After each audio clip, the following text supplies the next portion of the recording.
pass. It was time to choose. The rebellion was in trouble.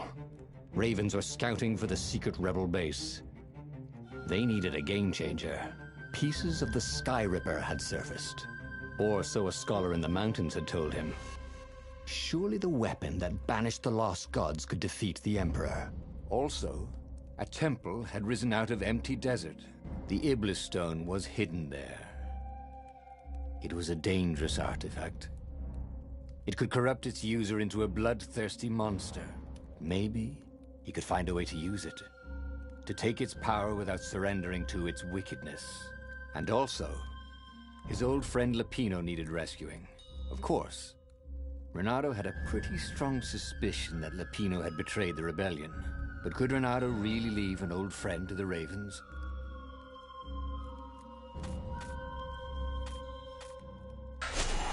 The island was windswept desert. No one went there except ostriches and ostrich hunters. The Iblis stone. It would whisper promises in his ear, offer him power for blood. But this time, Renato was sure he could master it. And so, Renato went ostrich hunting.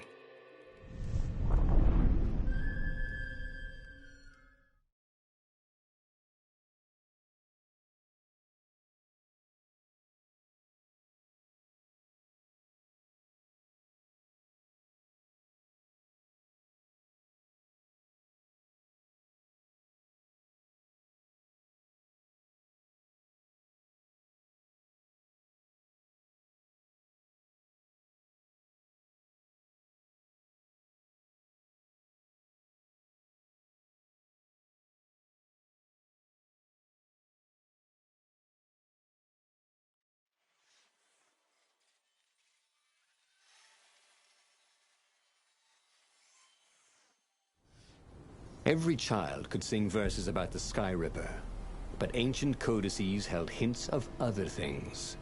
A stone that ate souls, a ruby that drank blood, a jewel only a righteous man could give away. Were all these things the Iblis stone? Long hidden in a buried temple?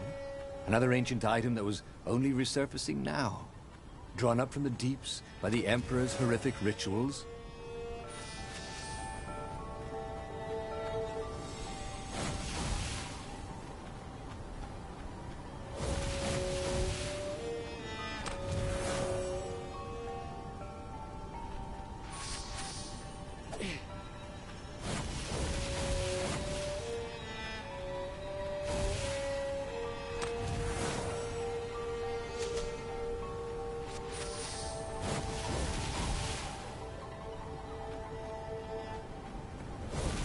Sorry, mustache, thought Renato.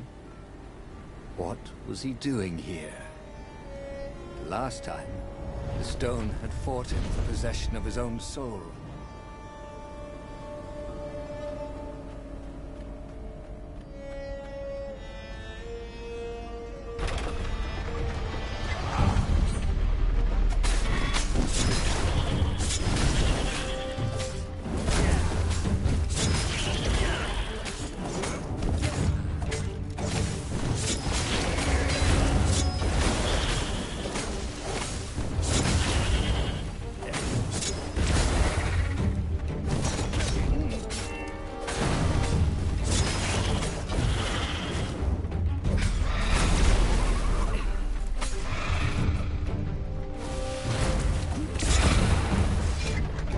Ravens were already here, cawing in frustration. They were still searching for a way in. Good. And he hadn't come too late. If they didn't want their things broken, they really ought to make them stronger.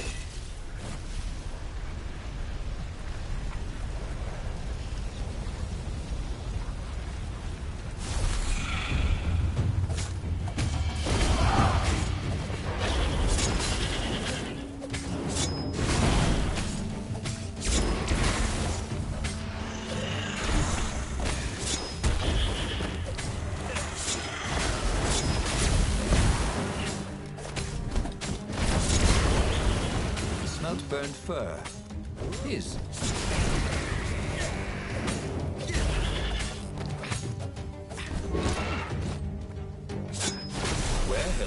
Now you're foxed.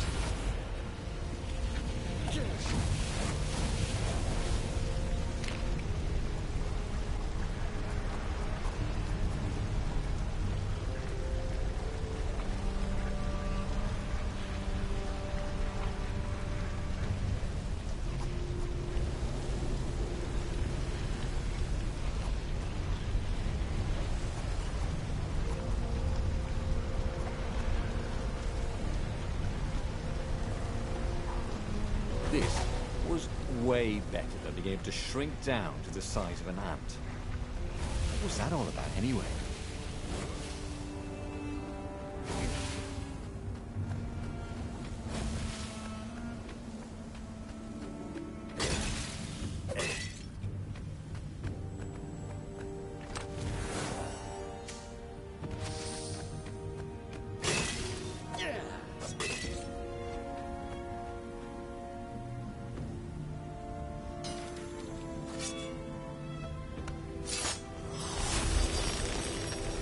I wonder what happens if I go that way.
A road less traveled. This could be fun. If it wasn't fatal, that is.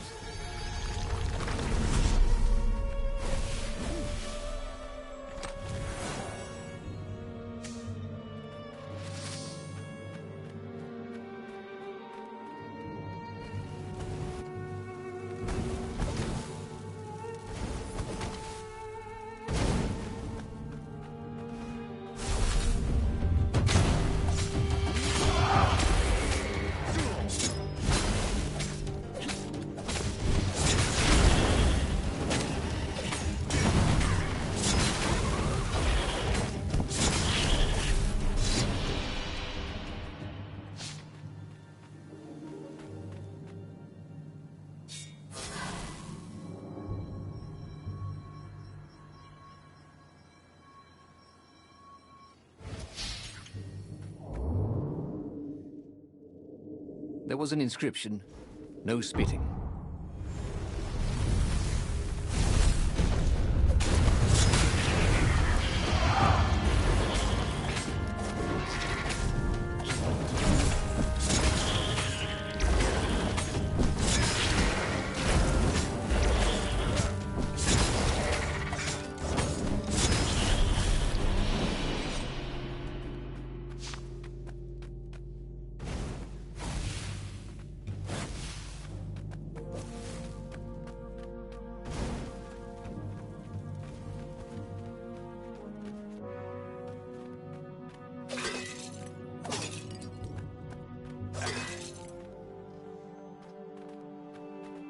What else could you hook?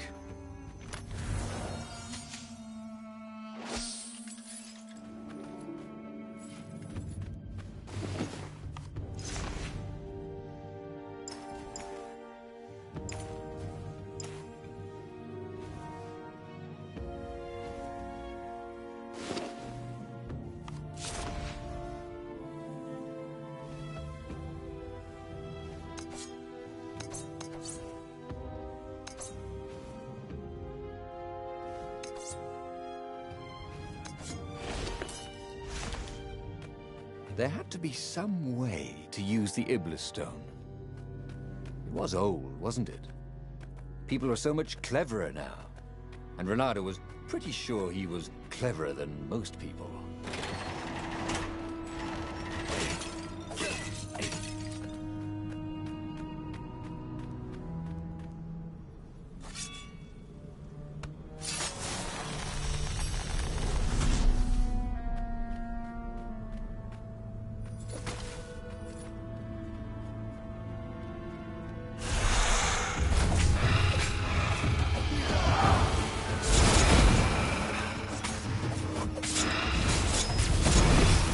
Your aerobics craze, am I right?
Ravens at least could not get past this point. Obviously, the temple builders knew how to deal with tomb raiders.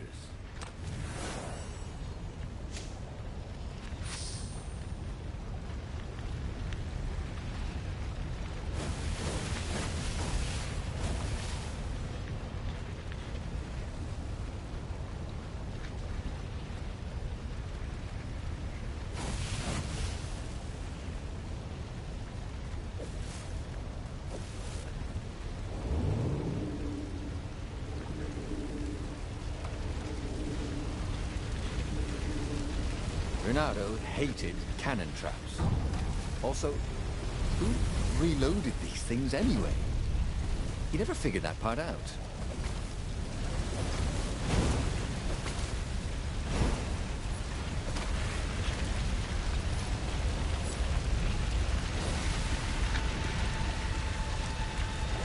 It was a stone of the purest blackness.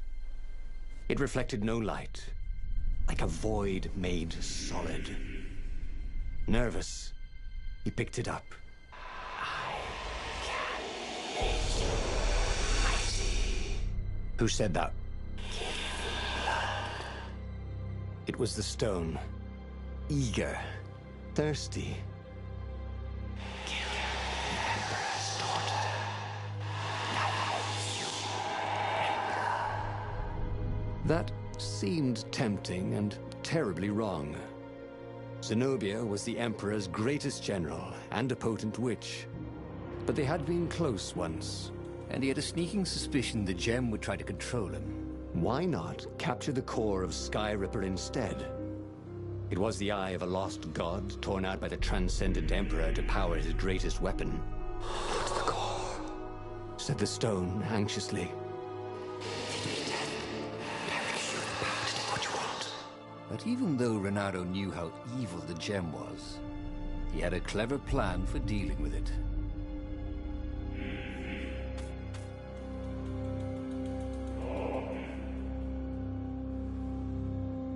The gem could give great power, but it was evil. But Renato had a plan. He would divide the stone into the power half and the evil half. He sought out the sage Calaveras. "Oh, you need a mirror of splitting," croaked Calaveras. "I can make one." Calaveras set up various shiny things. And soon Renato was setting the stone down in the middle of Calaveras' lab. There was a flash, and now Renato was looking at himself. Except with a mustache and a goatee and darker hair. There were two Iblis stones, one light and one dark. Renato took the light one. He felt a rush of great power. Now I could defeat the Emperor. Wait a minute. Unfortunately, he couldn't think of any way to use it without hurting someone. That wouldn't be nice. "Give me that," said his evil-looking twin, and he drew his sword. He only got it halfway out of the scabbard when he fainted from the effort. Obviously, neither weak, evil Renato nor powerful, nice Renato was any threat to the Empire. After the Emperor's victory, they were exhibited in a museum until time ended, which was soon after. He had tried something bold and paid the price for it.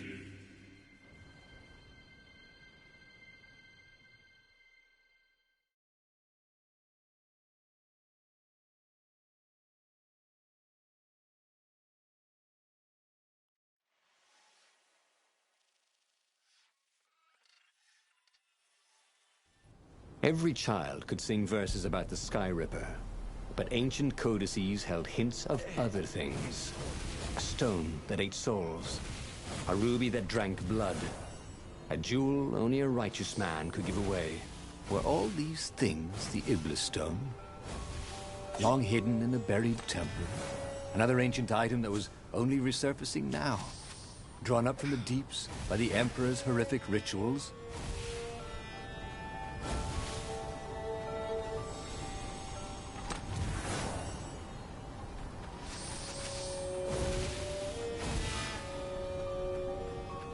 You couldn't go sticking jewels in your gauntlet just anywhere. What if you dropped one and broke it? Luckily, there was a bench right here.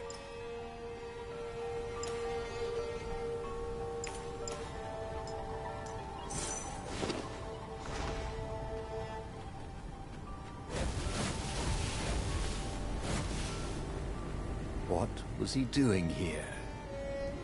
Last time, the stone had fought him for possession of his own soul. Yeah!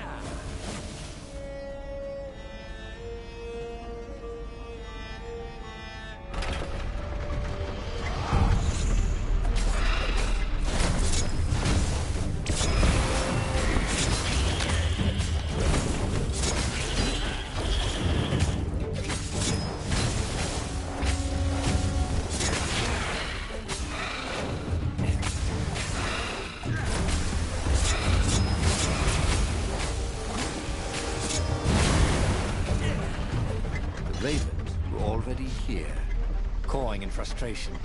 They were still searching for a way in. Good. And he hadn't come too late.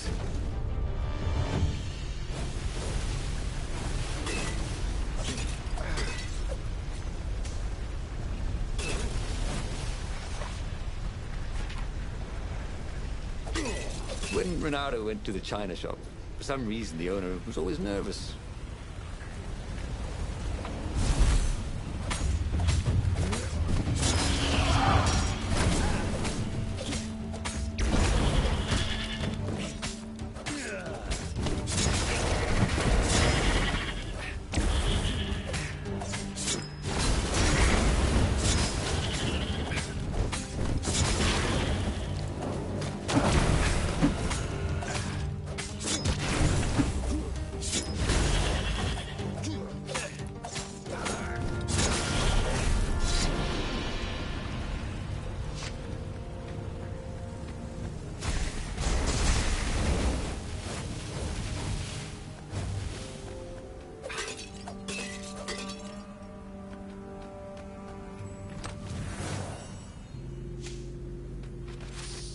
Ice walls only let you through if they knew you were cool.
Wait, what? How was he outside? Hadn't he taken an elevator into the depths of the Earth?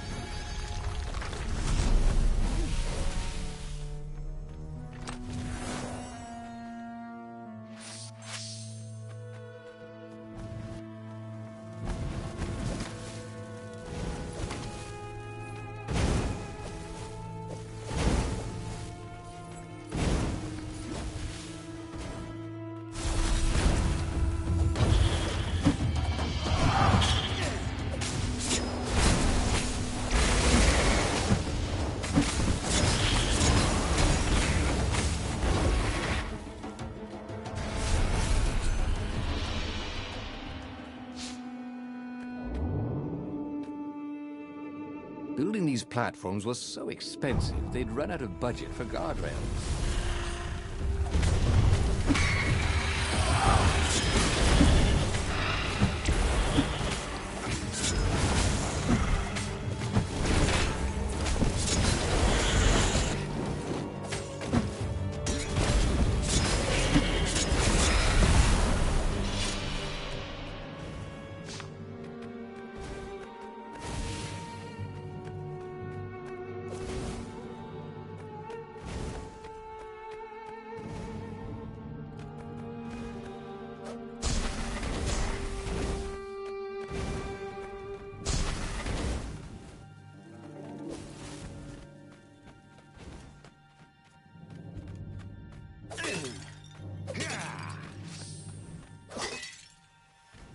Renato loved to improve his gear.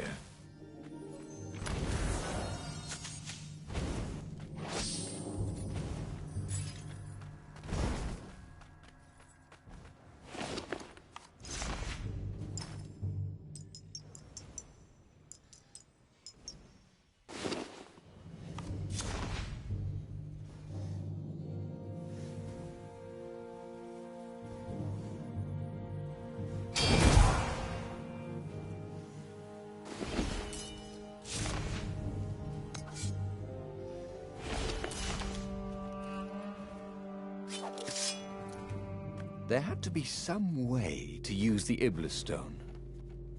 It was old, wasn't it? People are so much cleverer now.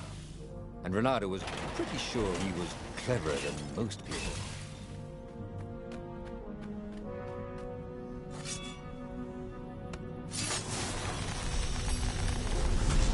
Maybe I should follow my nose, thought Renato.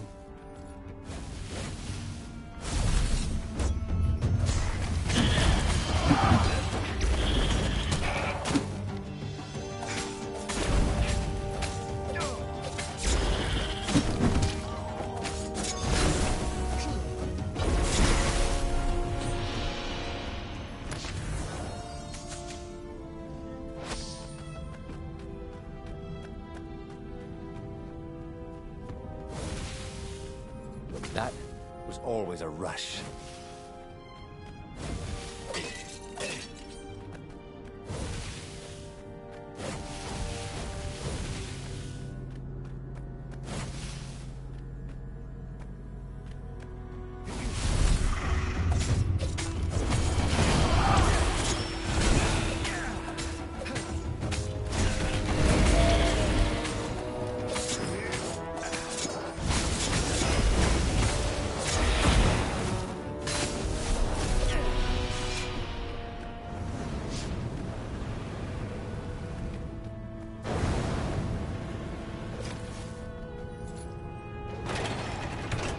Ravens at least could not get past this point. Obviously, the temple builders knew how to deal with tomb raiders.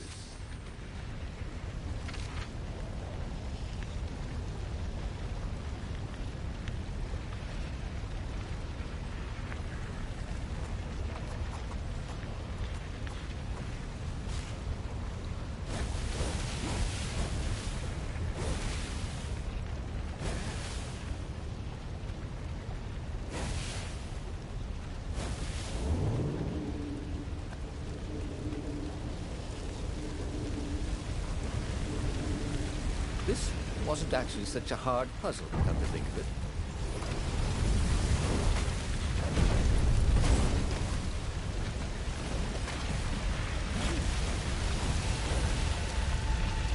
It was a stone of the purest blackness. It reflected no light, like a void made. It was the stone, eager, thirsty. Kill the Emperor's daughter.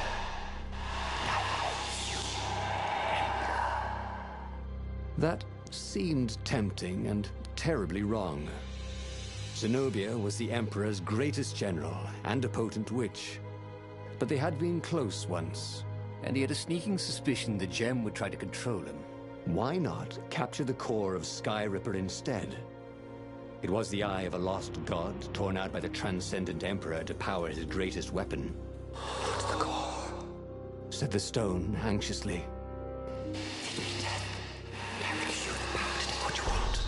But even though Renato knew how evil the gem was, he had a clever plan for dealing with it. Why was he listening to a talking rock? Ah, but the rock had a point. If the stone could truly turn him into a powerful warrior, he could defeat the Emperor with the very weapon the wicked old toad had sought for himself. To be a hero, you had to sacrifice old friends sometimes. Especially when they've become enemies.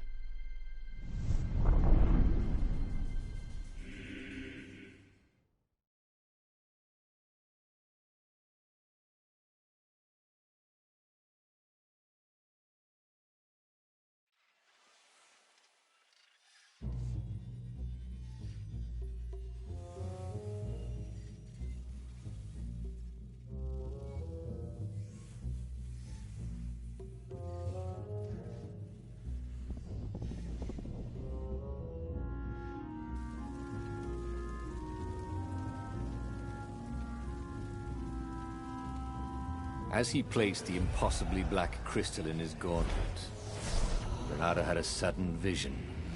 Charred fields covered in dead ravens below a black sun.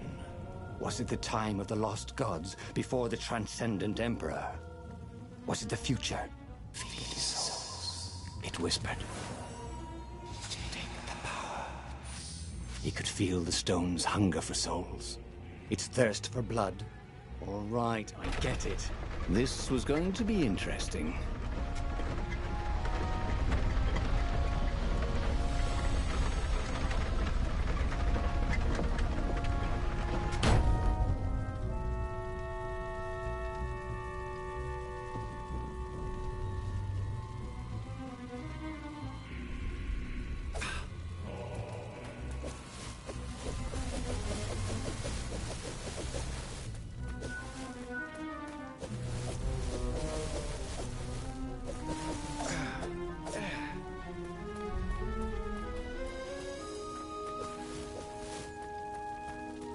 He needed some way to break the ice, so to speak.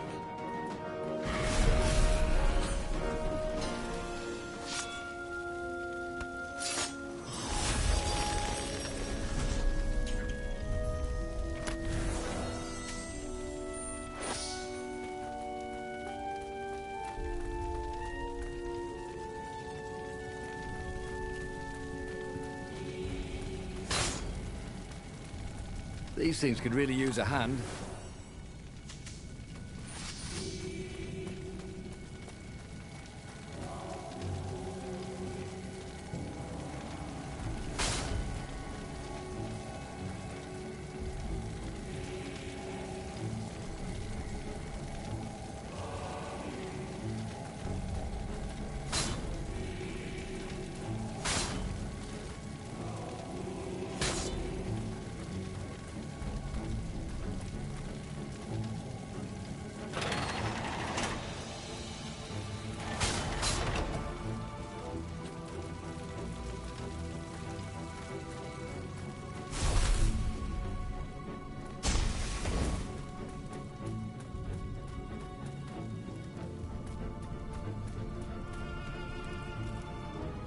Zenobia was waiting for Renato. She was alone, confident as always. Fire danced at the tips of her claws. Are you here to surrender? She seemed as cocksure as he felt. But she didn't know he had the stone. And I've missed you too, love. He chuckled. She spotted the stone and bolted without another word.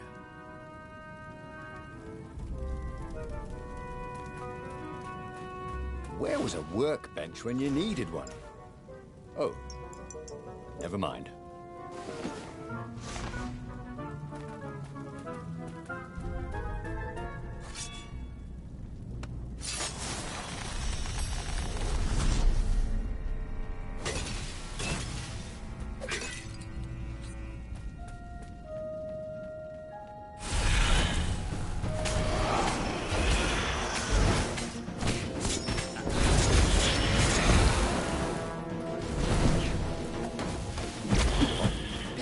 You have.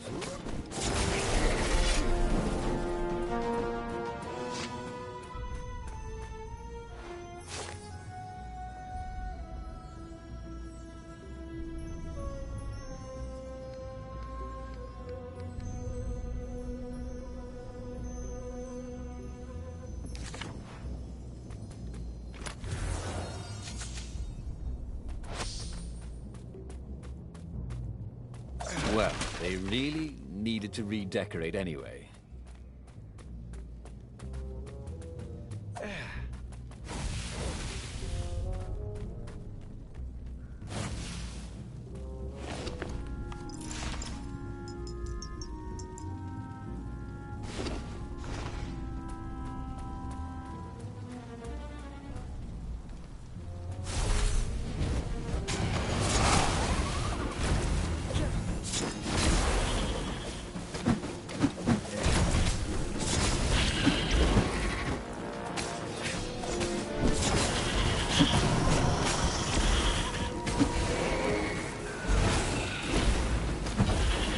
Don't be shy.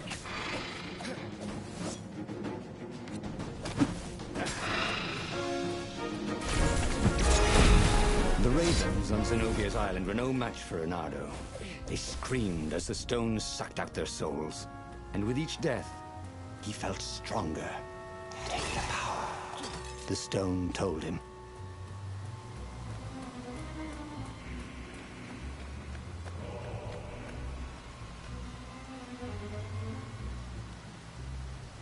Finally, Reynardo caught up to her. He had never seen her scared before. At school, she'd been the determined, brave one.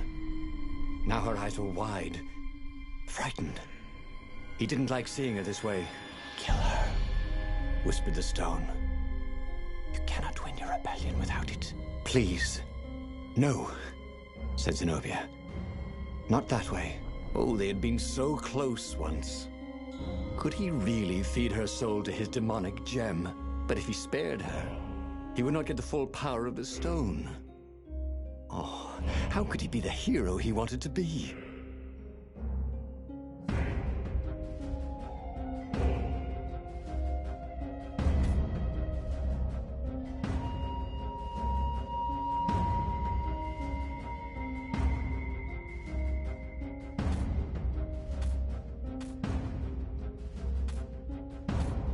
With a flick of his wrist, he slashed Zenobia's throat.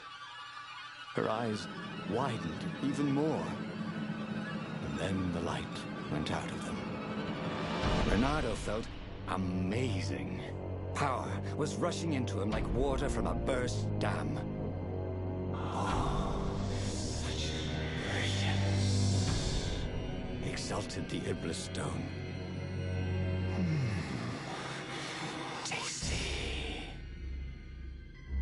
He felt a bit bad about killing her. He was pretty sure she still loved him. But needs must when the devil drives. Reynardo returned to the Farfarer and set a course for the Nexus. The Empire had a communication outpost there. He could call the Emperor directly. It was time to seize the outpost and let the Emperor know what he had done.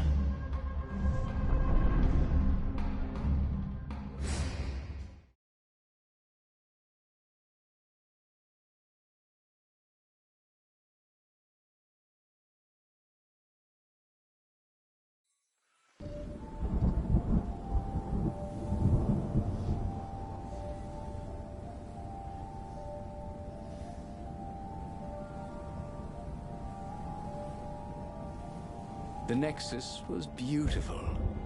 He'd never realized how beautiful. Everything glowed. The wind was so sweet. The sun so soft. The stones so warm. The black raven feathers. Black feathers.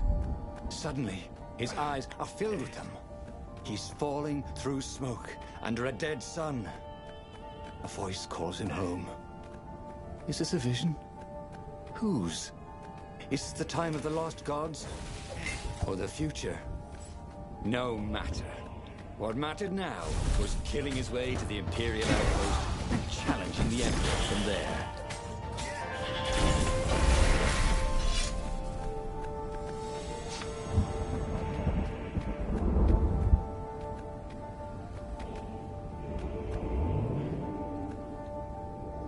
A very clever engineer named Elon Muskrata got his start making floating platforms. Not many people knew that.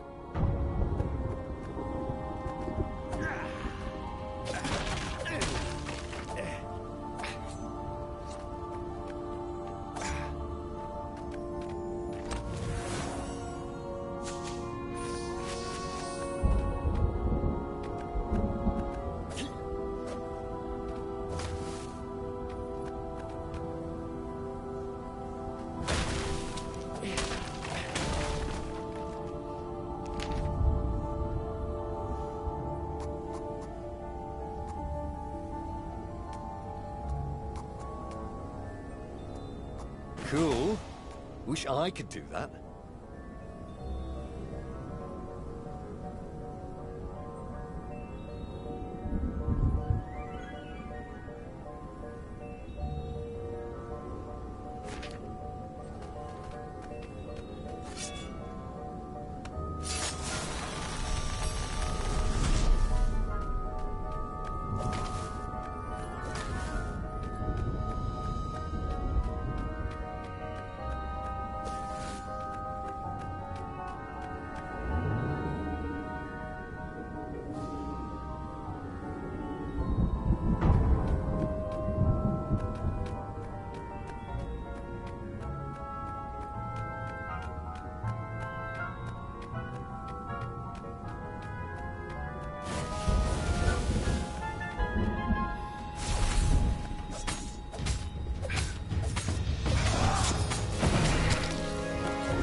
The rock felt hot in his hand.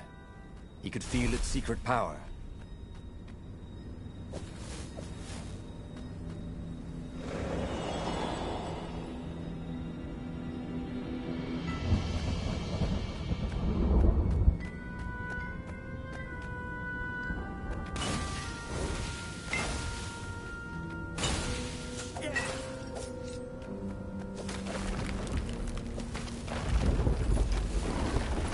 Tried.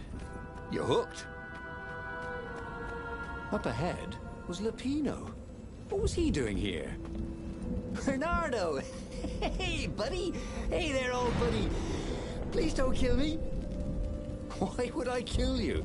Asked Bernardo, although he had been thinking about it. Well, you've become...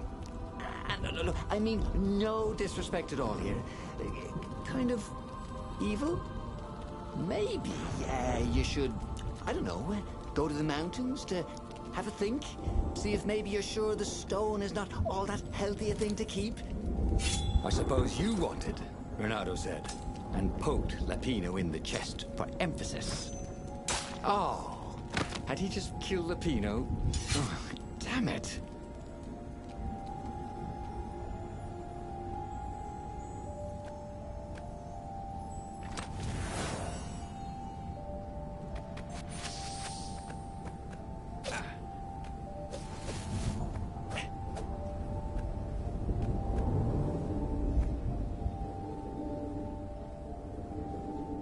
Go to the outpost. use their far speaker, tell the Emperor what he'd done, and then he'd go to the secret rebel base. Let them know he was ready to lead them to victory.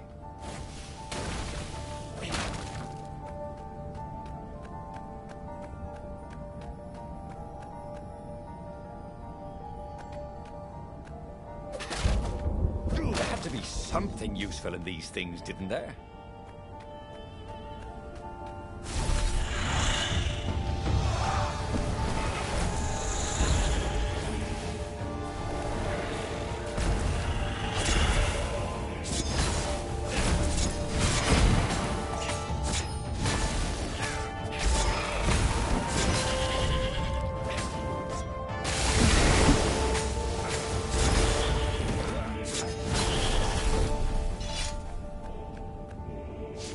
Renato rampaged through the Imperial outpost like a water buffalo rampaging.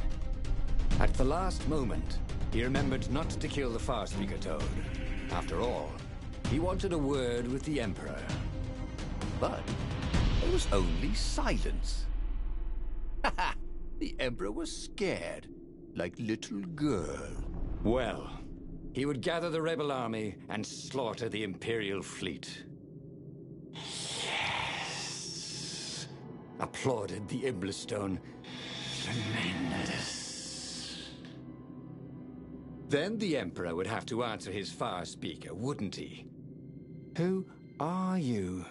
Asked a distant voice that sounded uncomfortably like Zenobia. What have you become? The mountains. Go to the mountains, urged another that sounded a bit like Lapino.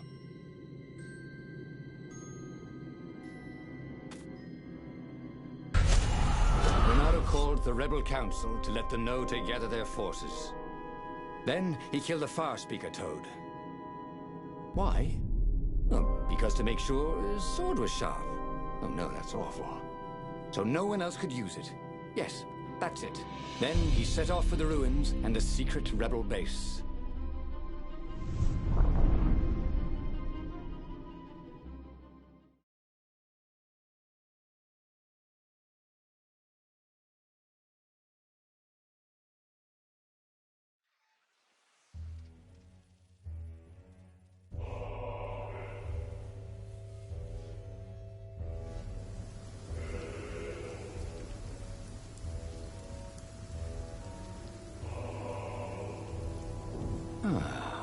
The ruins were crawling with ravens. Probably looking for the secret base, Renato thought. But then he realized they're probably looking for me. They must be very scared of me. Well, here I am. You are the honest warrior ever, whispered the Iblistone. And he had to agree with it, for once. Who was as good as Renato?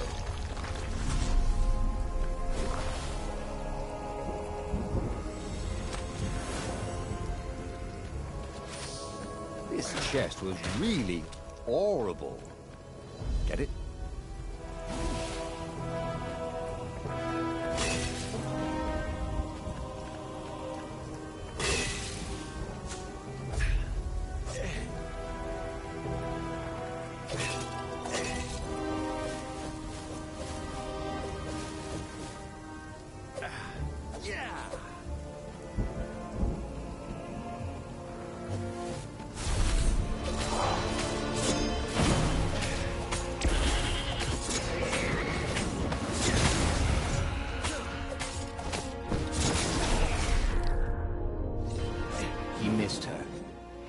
Zenobia, Hypatia, the kid's mother.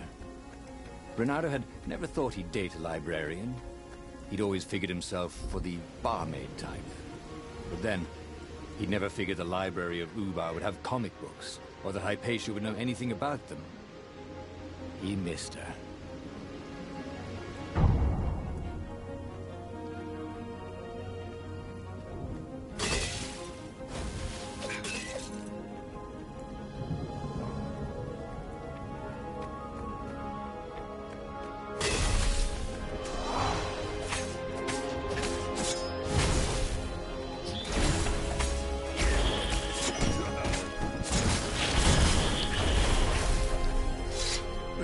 so happy. The stone was the best friend he'd ever had. Really, who would bury such a treasure in the desert? Soon, he'd go rally the rebellion and usher a new age for the islands of Erda.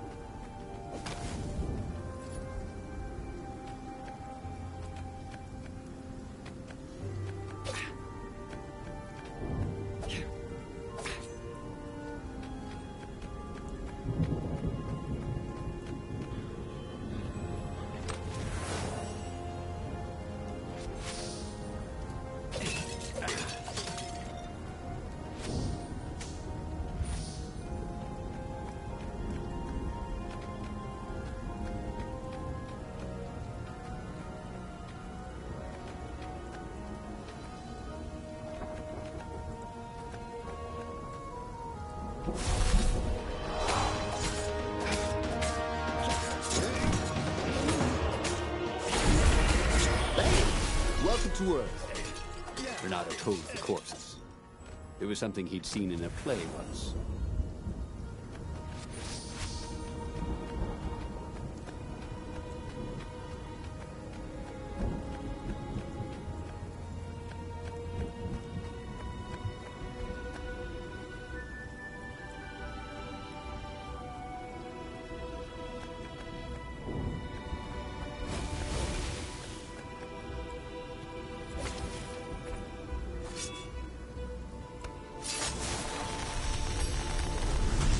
Had that door been opened before?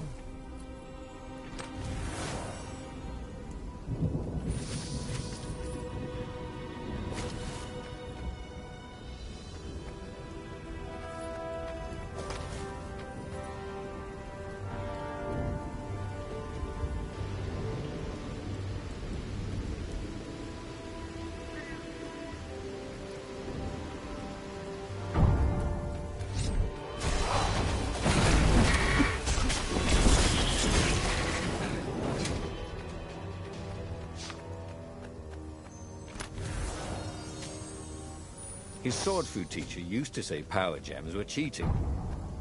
Stupid old fart.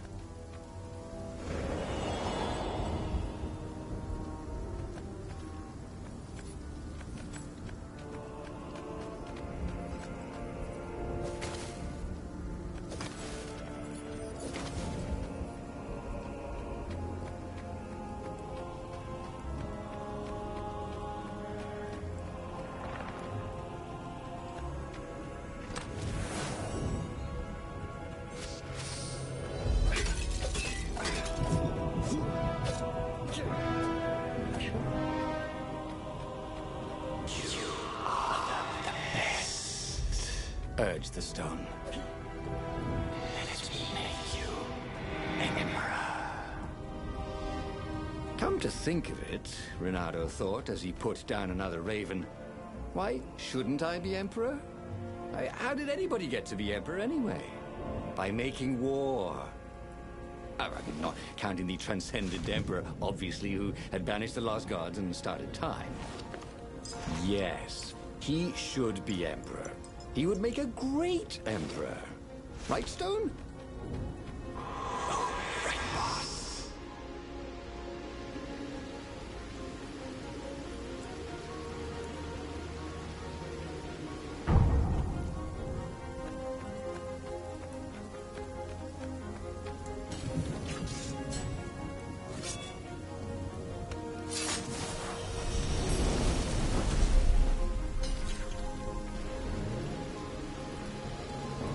No skateboarding, the sign said.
like you, I think. So, it never hurt to be polite.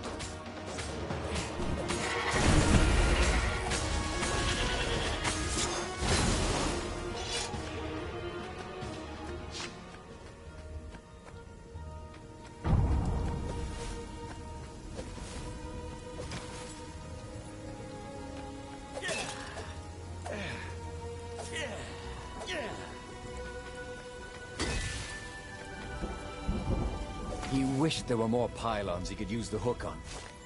He really needed to construct additional pylons.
time, boys!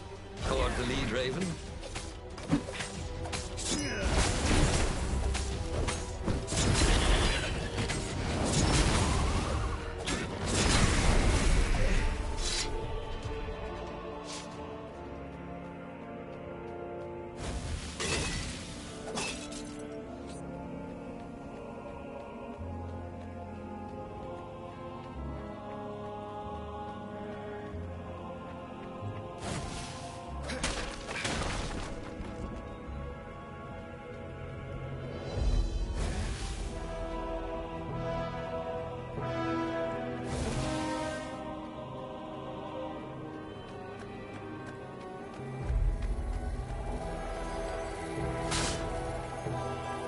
Sleep tight, thought Renato.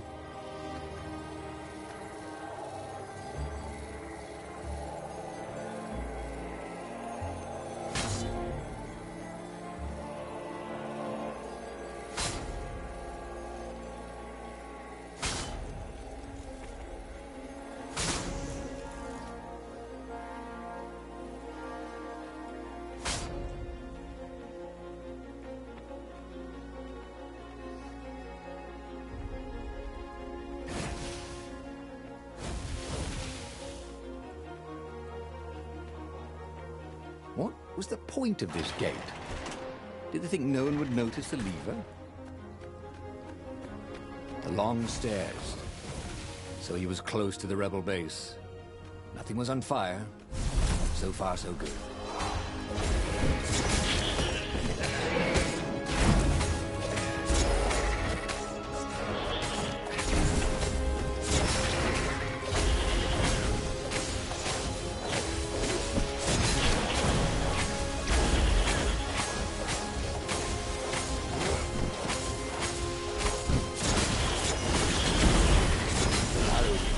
Around the room yelling, oh yeah, that's how we do it. It was something he liked to do, but only after he'd killed all the witnesses.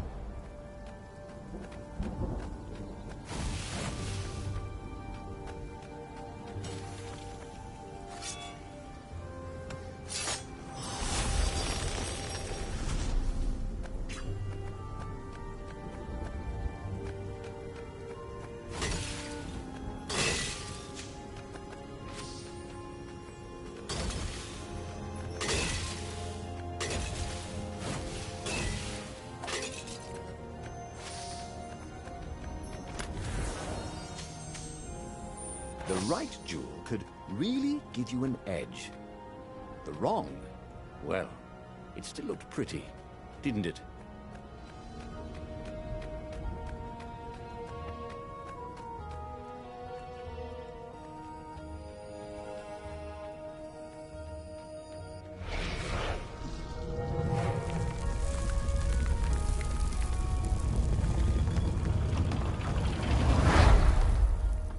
Renato strode into the council. Let's do this thing. Let's make me emperor. They looked confused and nervous.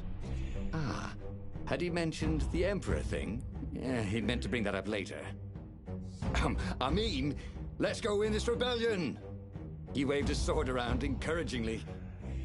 They ran. Cowards. He'd stop them.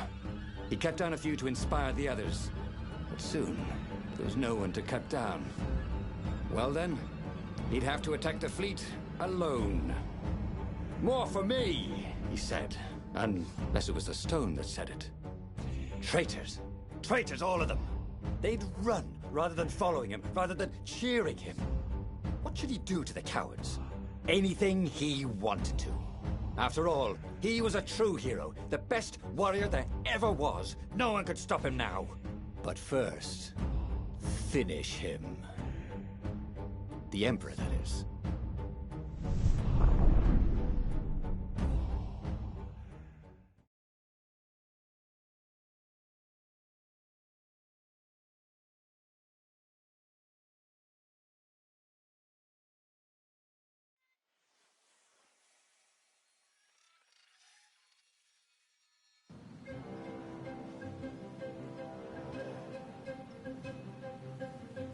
Where was the rebel fleet? They weren't even trying an assault. They were going to miss a day in history. The downfall of this dynasty, and a new one to take its place. He didn't have to kill all the ravens. He could enslave them, and enslave the toads too. All the animals would worship him as a god, for he had once been a god. They would willingly give him their blood and their souls. And the world would change, would become familiar again.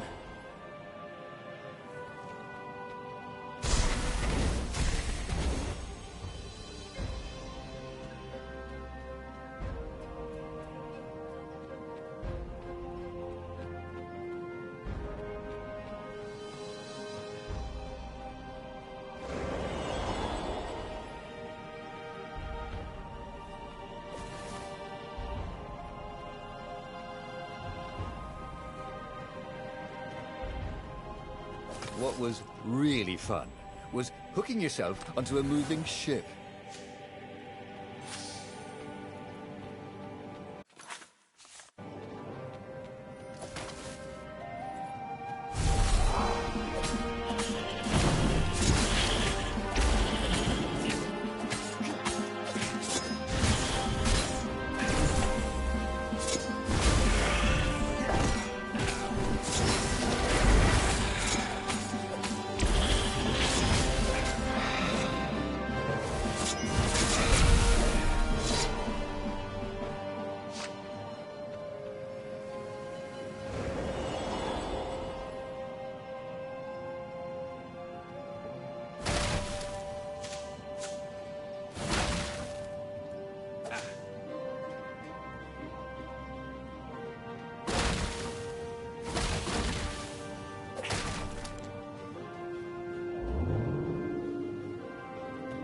This thing really needed a roof.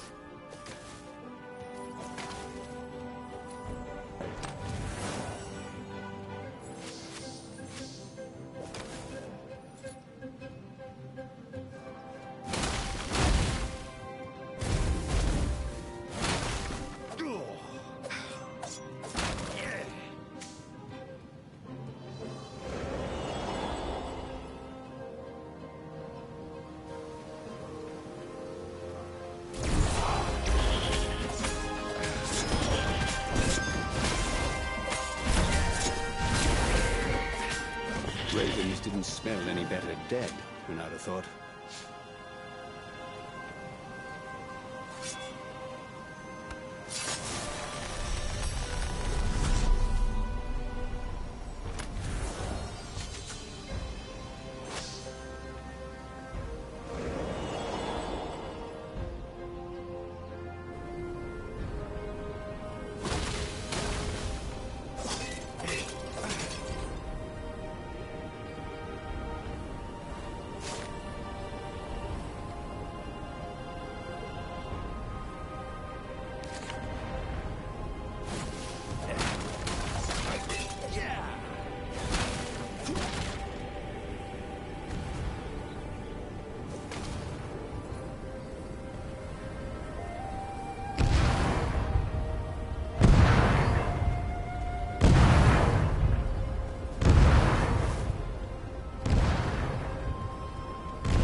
Familiar.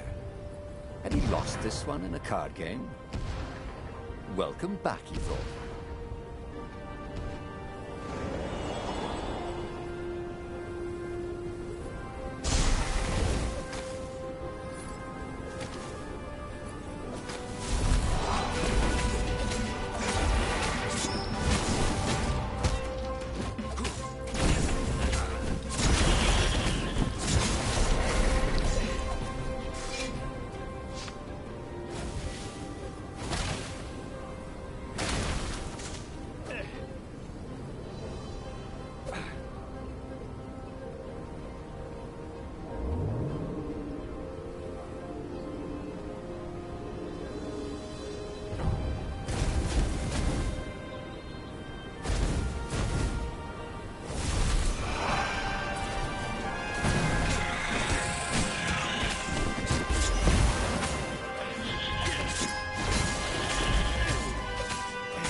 Reynardo was glowing with dark power.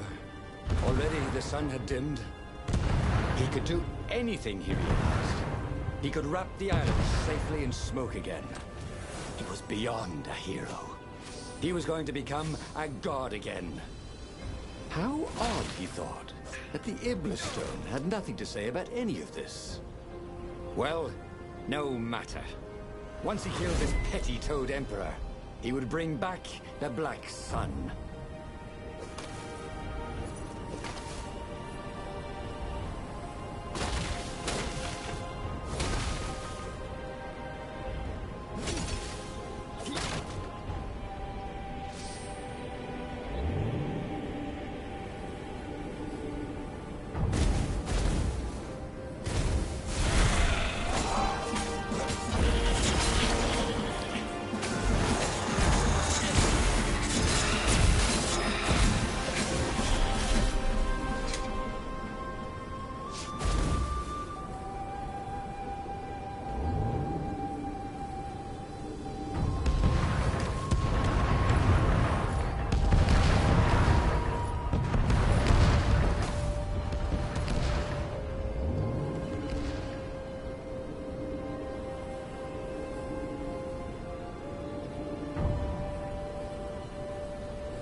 Soon he'd confront the Emperor. Funny that this whole war had come about because the Emperor feared death. And now it was coming for him. There was some sort of lesson there, wasn't there?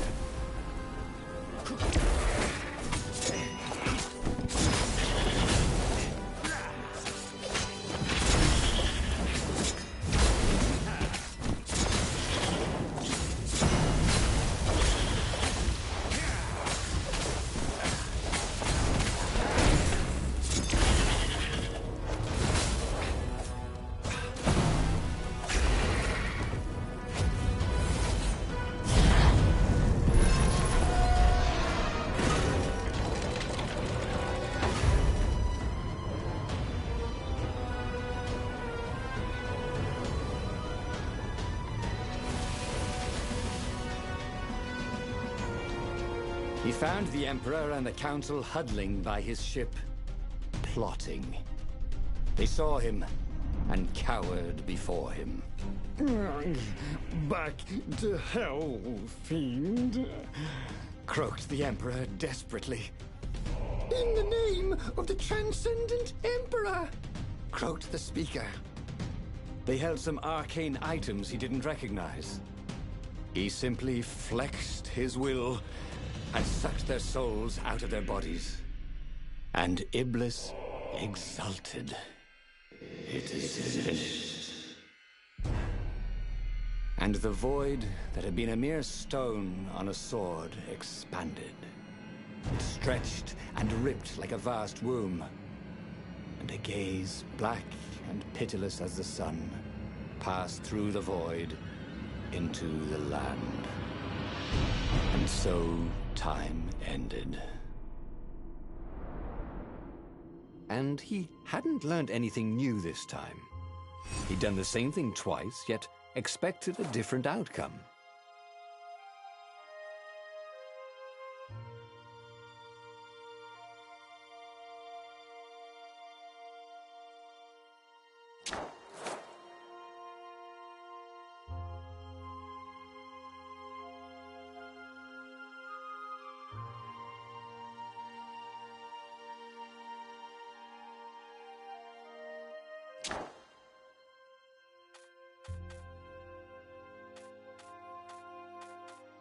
There would be a way to win.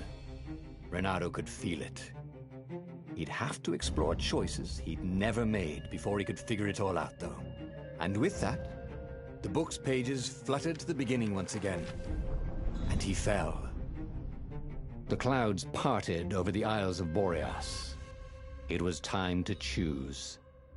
The rebellion was in trouble. Ravens were scouting for the secret rebel base. They needed a game changer. Pieces of the Sky Ripper had surfaced. Or so a scholar in the mountains had told him. Surely the weapon that banished the lost gods could defeat the Emperor. Also, A temple had risen out of empty desert. The Iblis stone was hidden there. It was a dangerous artifact. It could corrupt its user into a bloodthirsty monster. Maybe he could find a way to use it, to take its power without surrendering to its wickedness. And also, his old friend Lapino needed rescuing. Of course, Renato had a pretty strong suspicion that Lapino had betrayed the rebellion. But could Renato really leave an old friend to the Ravens?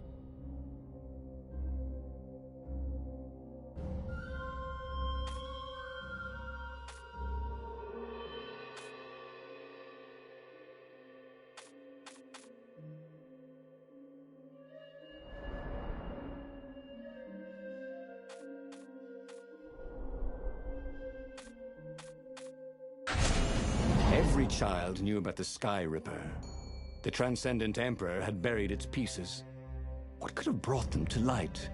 This Emperor, Isengrim III, had once been kind, but he'd gone mad. And now he was conducting secret, obscene rituals to bring back the lost gods. Had he, somehow, summoned the long-lost components of the legendary weapon out of the deep places of the earth? It was more than Renato could fathom. But if he could find a legendary weapon, he would use it.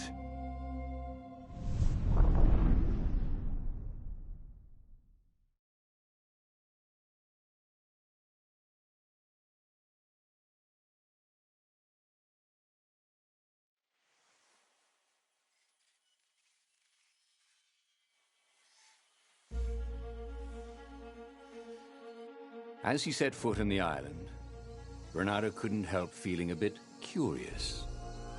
Was Lapino still waiting to be rescued? No. He was probably drinking champagne with the ravens. Did ravens drink champagne? Did rabbits?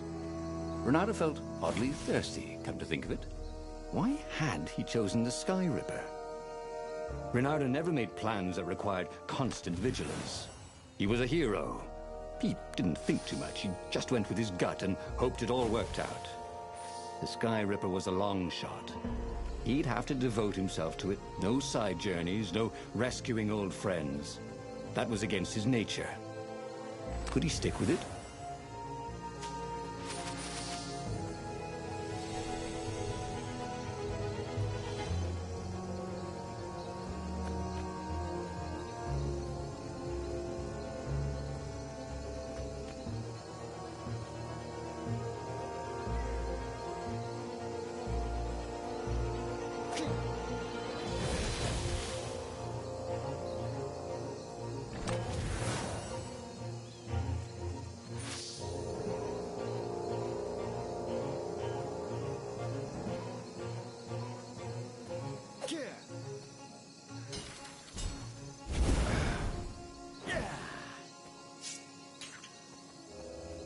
The mysterious sword from the east made you so fast you could catch a fly with your chopsticks. If that's what you really wanted.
To everything, there is a season. He turned over and died.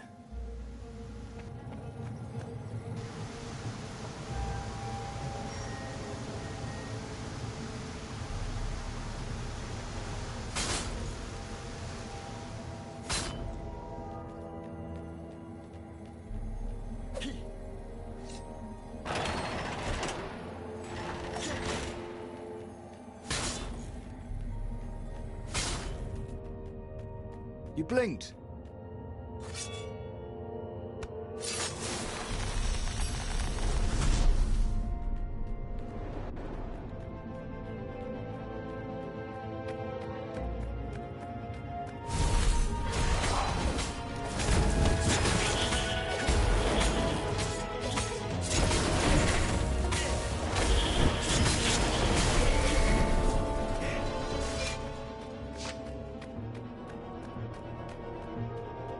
Renato was running out of choices. Zenobia's love brought him only sorrow. His best friend was his enemy. And the Iblis stone... he shuddered. Best not to think about it. All that was left was the Sky Ripper, a weapon powered by a god's eye. So be it, then.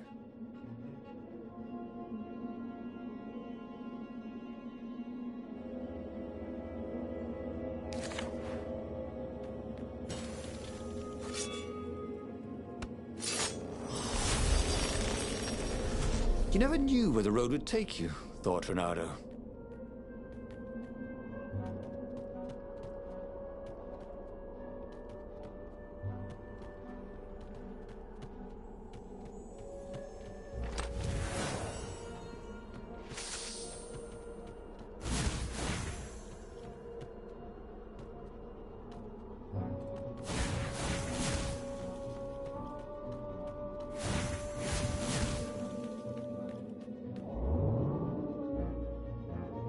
What did you do if one of these platforms stalled?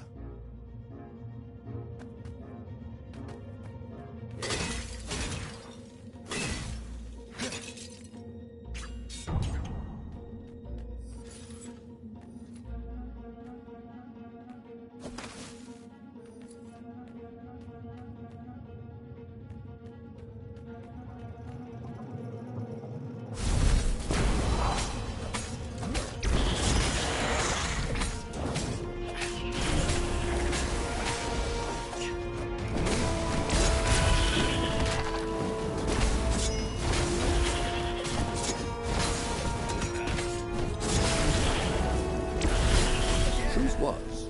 Renato really liked the sound his sword made in the air.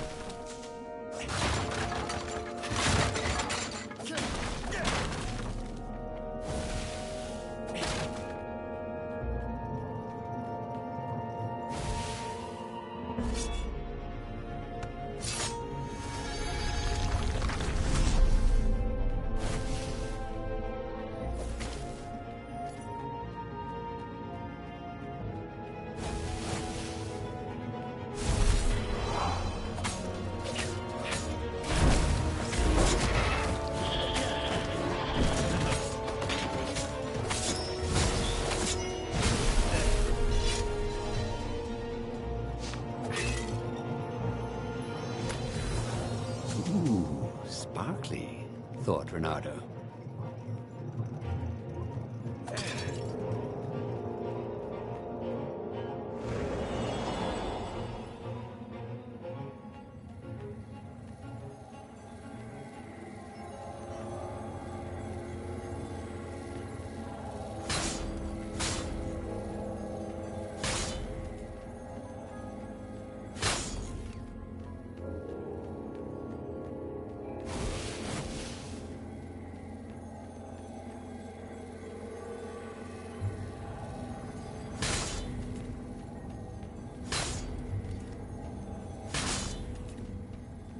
Ha!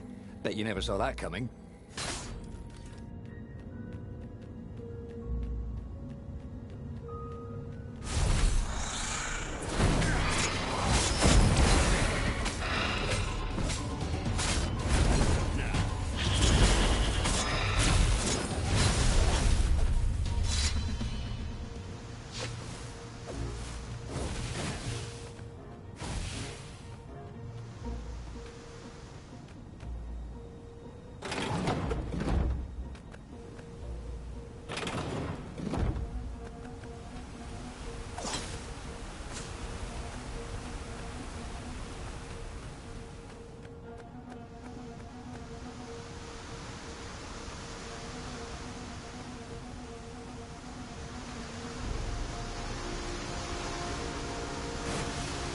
So that's what they meant by a firewall.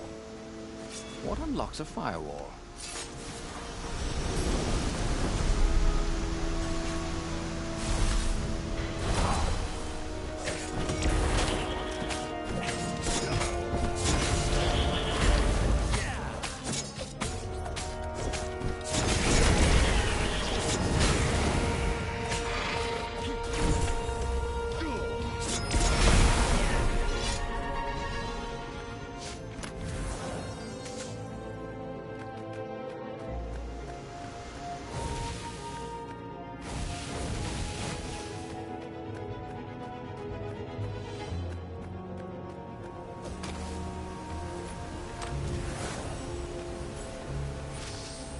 Renato wondered who was leaving chests of sword-crafting supplies around.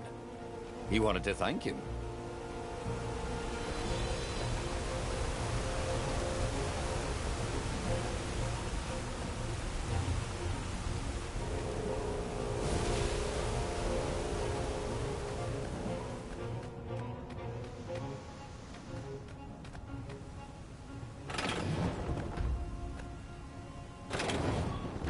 When I build my castle, thought Renato, all my gates are going to open with buttons, and all the levers will drop rocks at your head.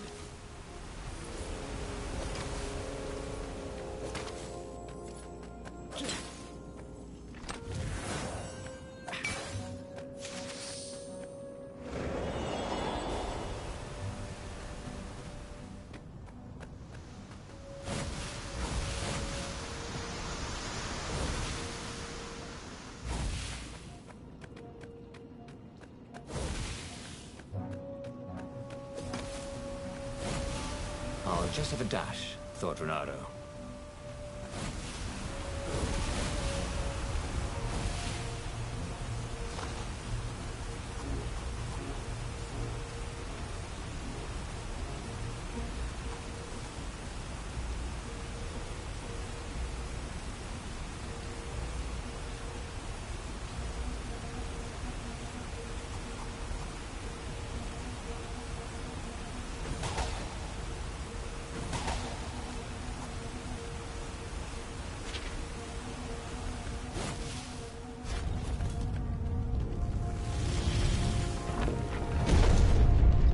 There it was.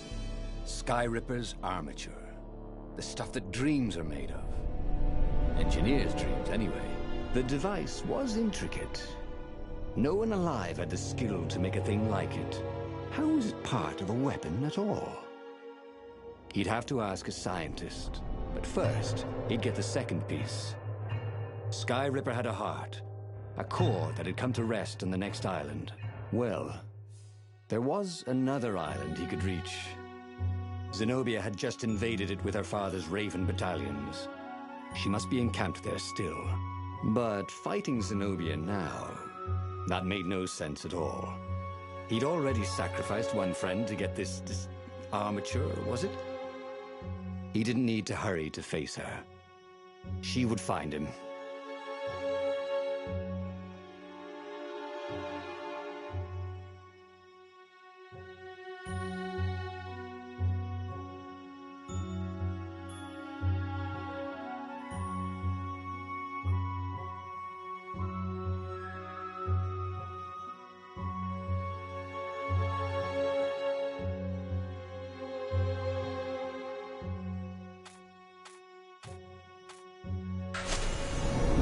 Asked himself why he changed course to confront Zenobia. He'd no idea. Sometimes he would just do things, and he could never figure out why he'd done them. Usually, they worked out. After all, he was a hero.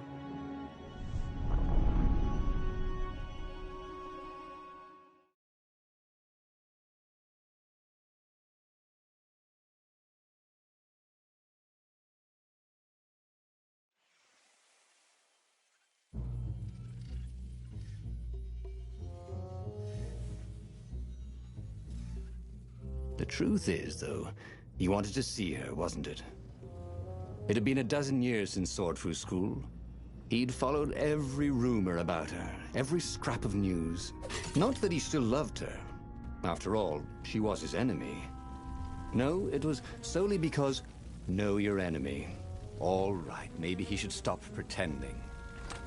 He knew exactly how she felt about him. But their love affair always ended with a tragic death. Unless, maybe he could find a way to dodge tragedy. Surely he could, couldn't he?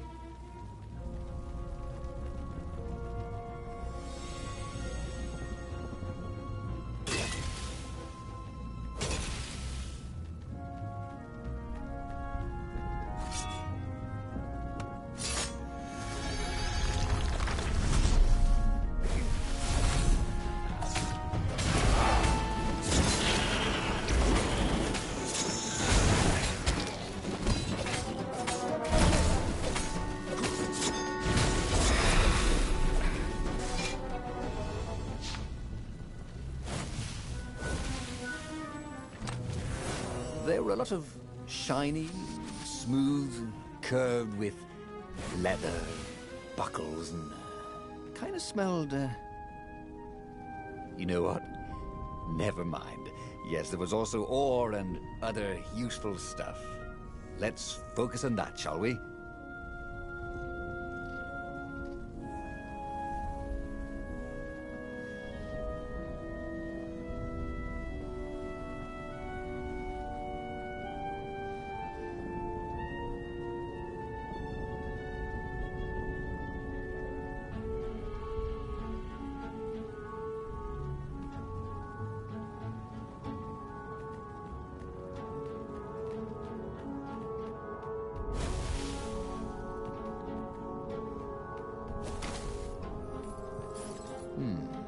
This was the nice part of town, but the ravens had been through here.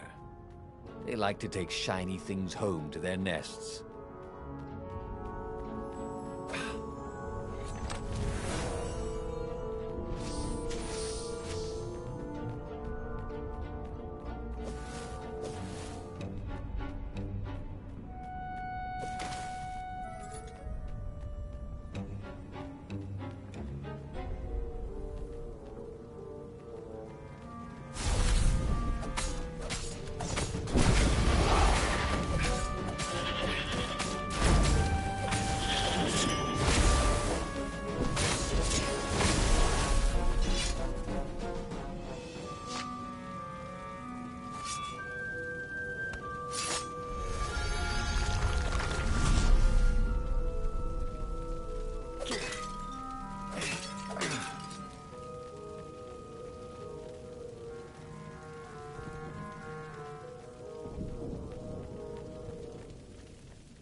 The sword felt even colder.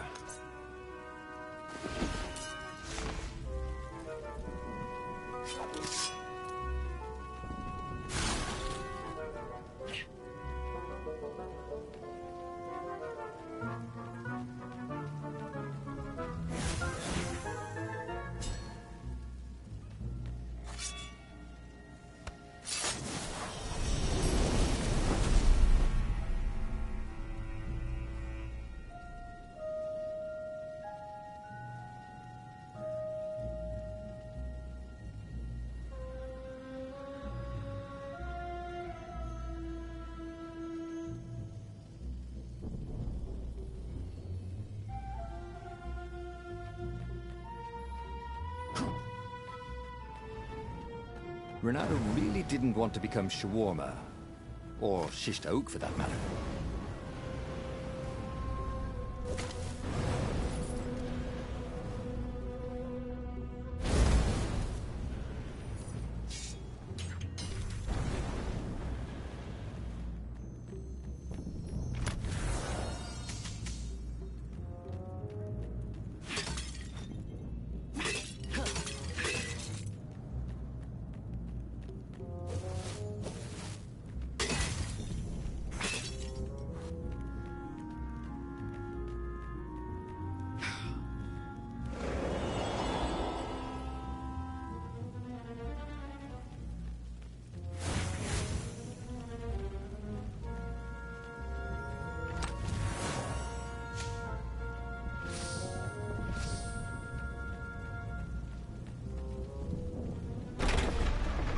Zenobia was leading the Imperial Ravens here. She loved to be in the vanguard, where the danger was, where she needed her wits. Renato pitied whoever she was fighting, especially if it was him.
See?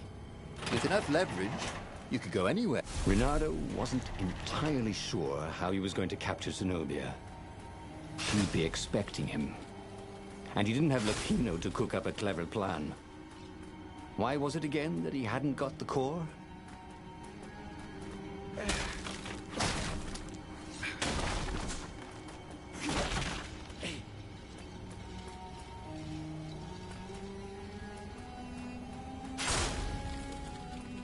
Didn't your mother tell you it's rude to stare?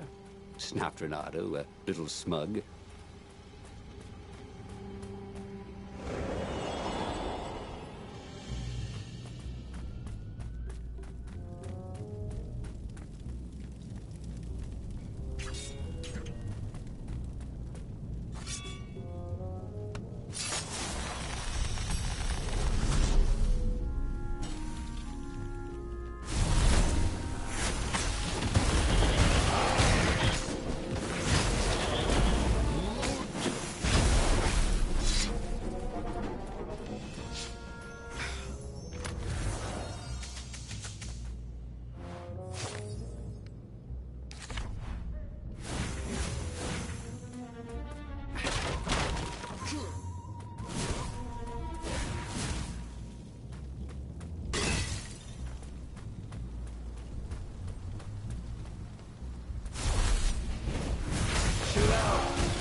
Renato slinked through Zenobia's ship, making no sound at all.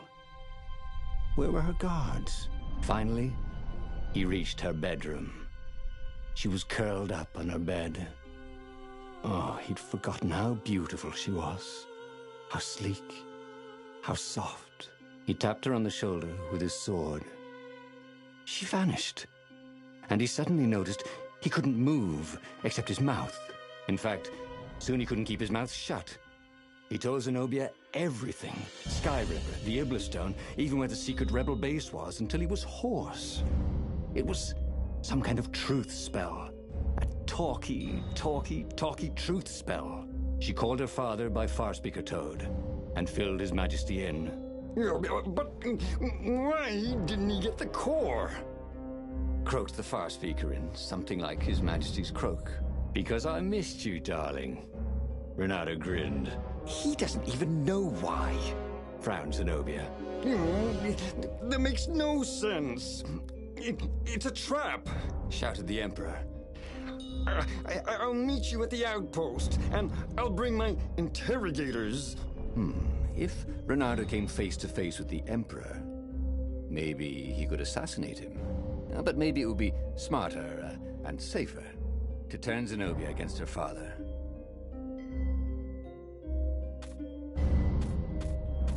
You're lying, she said. Somehow you're lying. The spell hadn't worn off yet. He had to tell the truth. The trick was in making sure she wouldn't believe it. The core is perfectly safe, he said. And he tried his hardest to sound sincere. So is the Iblistone. In fact, I was trying to get them myself. Fine then. Interrogators it is, She said angrily. I gave you a chance. The Emperor's interrogators were not especially gentle, even by weasel standards. Fortunately, Zenobia had locked him in the guest quarters on her ship, and she'd forgotten it had a toilet that, like all skyship toilets, could be vented into the abyss. This was not the sort of slippery fox he wanted to be. But just as they were about to land, he threw the latch, wrinkled his nose, and leapt through the open latrine.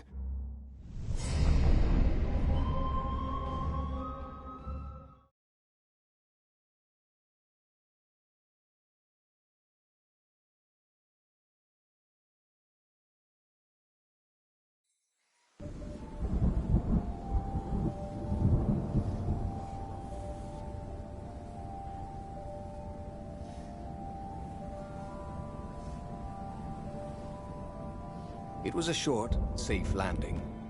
At least this part of the Nexus hadn't changed too much. Zenobia had been taking him to the Imperial outpost. She'd never expect him to go there by himself.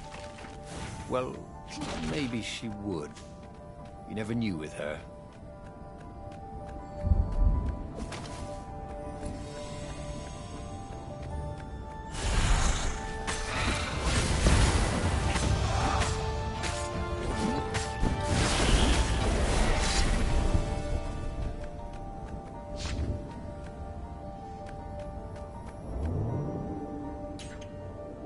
Good thing Renato didn't have vertigo.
Odd that they never locked these things.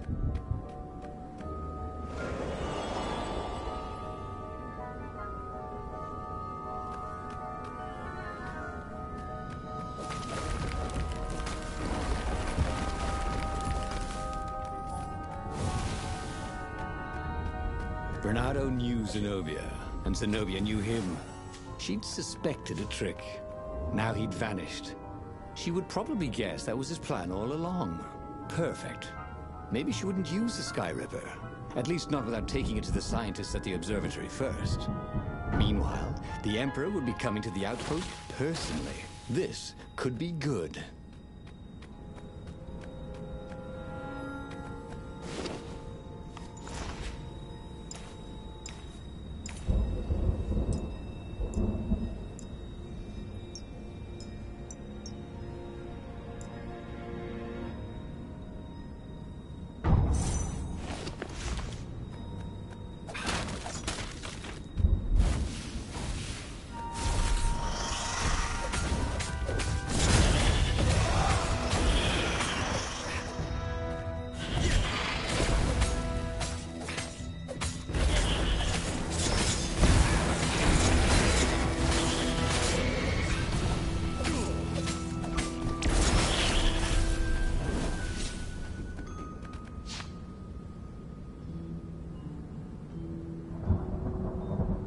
Renato was face to face with the Emperor's bodyguard.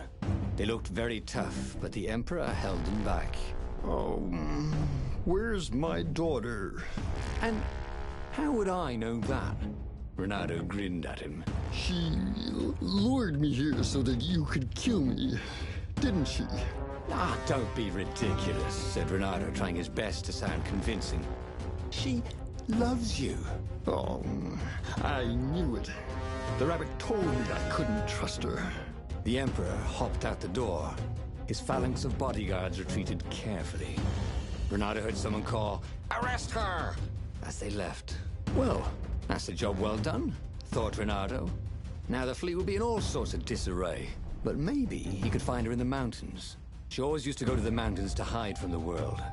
Maybe he could even turn her against her father. Or maybe he could reap the benefits of the chaos he had sown. It was time to report to the Rebel Council, and then launch the attack on a divided and very confused Imperial fleet.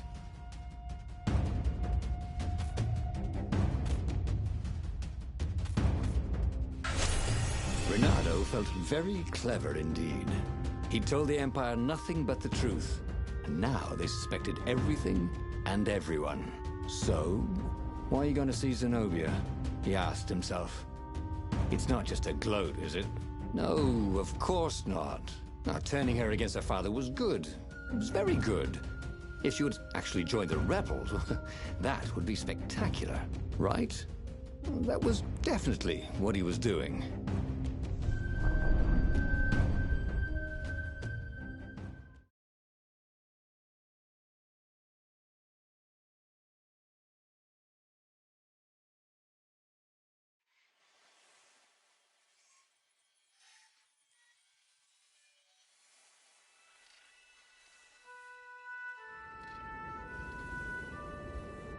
He wondered if he should have just told her the truth about her father. The Emperor had adopted her from a stray.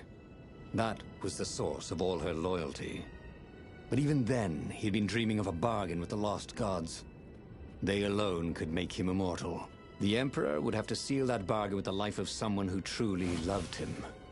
And who else truly loved the Emperor?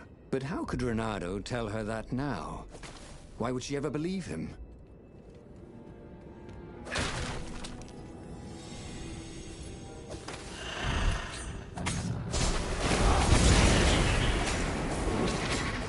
Renato checked to make sure his sword was still working. Yep.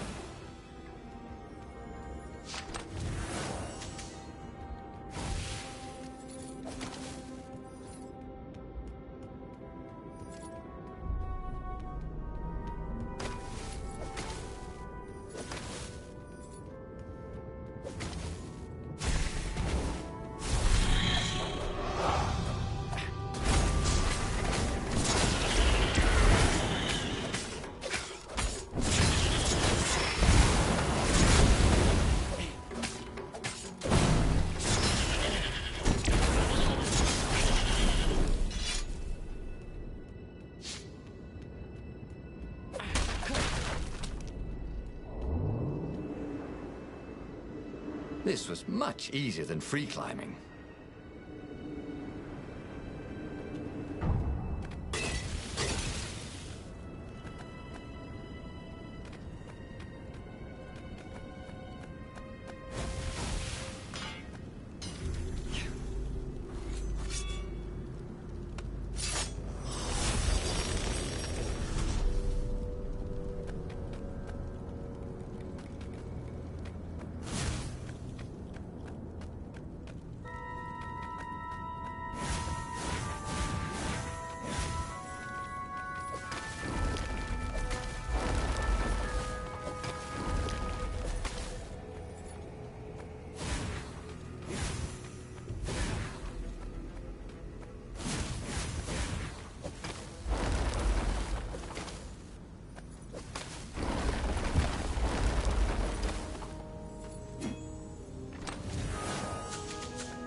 funny thing was, she should have trusted him.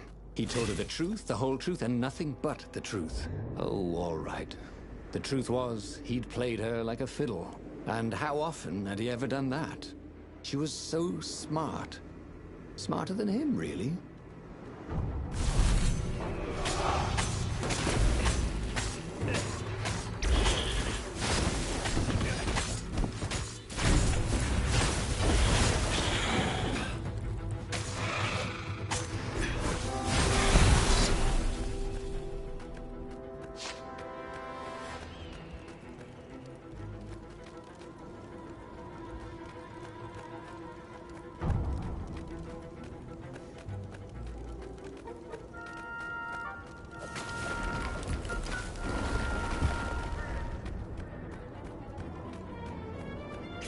Couldn't they have put in an elevator?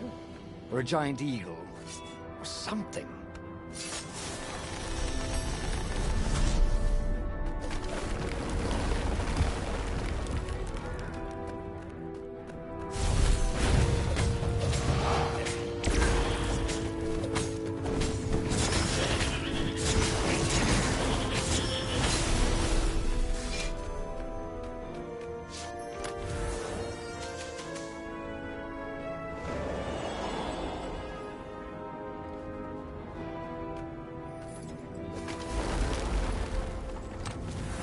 In this chest, there were woodcuts of amazingly beautiful vixens wearing no clothes at all. And something more useful.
Or I could go that way, he thought.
As for the gate, well, he could take her or leave her. Renato had given away the location of the secret base. Fortunately, the Emperor thought it was all a trap. He even mistrusted his own daughter. Renato couldn't have done better if he'd planned it.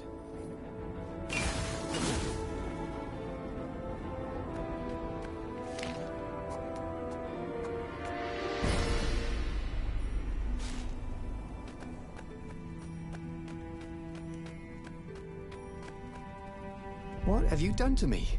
Zenobia demanded. My own father thinks I'm a traitor. So? But I'm loyal. So what? You're a bastard, Renato, she said. Now, you love that about me.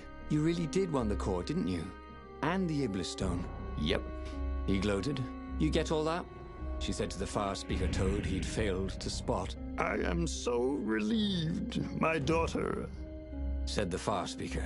And Zenobia got into her ship and flew off. Damn it. The old far-speaker trick. How had he missed it? This was very bad. Zenobia back in her father's good graces, and both of them ready to use the core and the Iblis stone. He got back on the Farfarer. Briefly, Renato thought of fleeing. The odds were surely against him. Never tell me the odds, he told himself. Odds confused him. He preferred to trust his gut. And so he sailed on to attack the fleet. Alone, if necessary.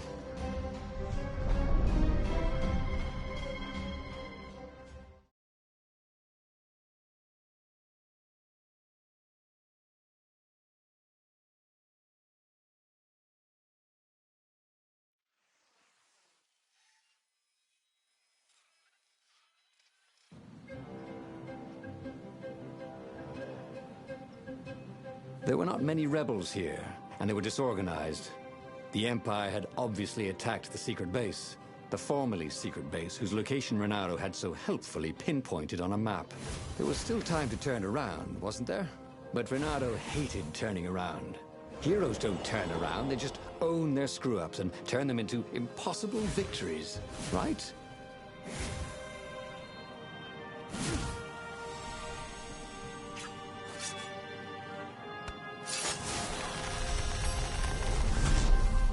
Ah, the road less traveled, thought Renato.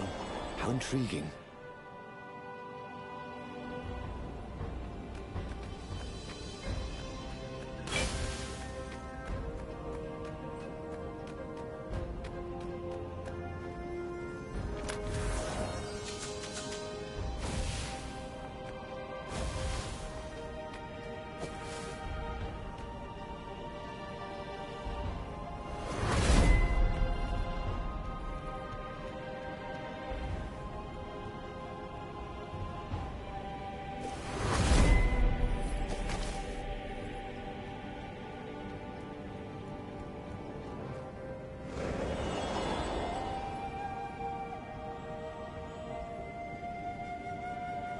The odd thing was, Renato's personal battle was going fairly well. The Ravens immediately in front of him were no quicker or tougher than usual. Where was the power of the core, blasting him off into the abyss? And where was Zenobia? She must be up to something. But whatever it wasn't his problem. Not yet, anyway. It was all going surprisingly well.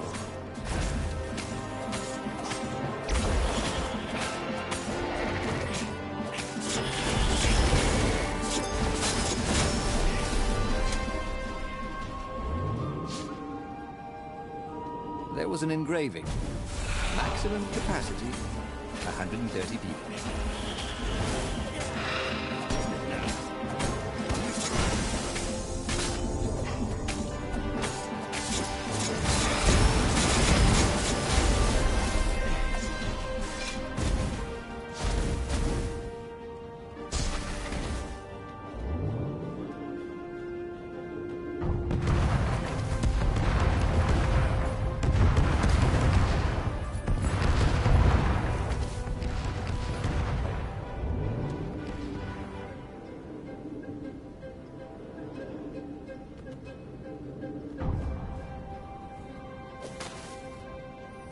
Soon he'd confront the Emperor.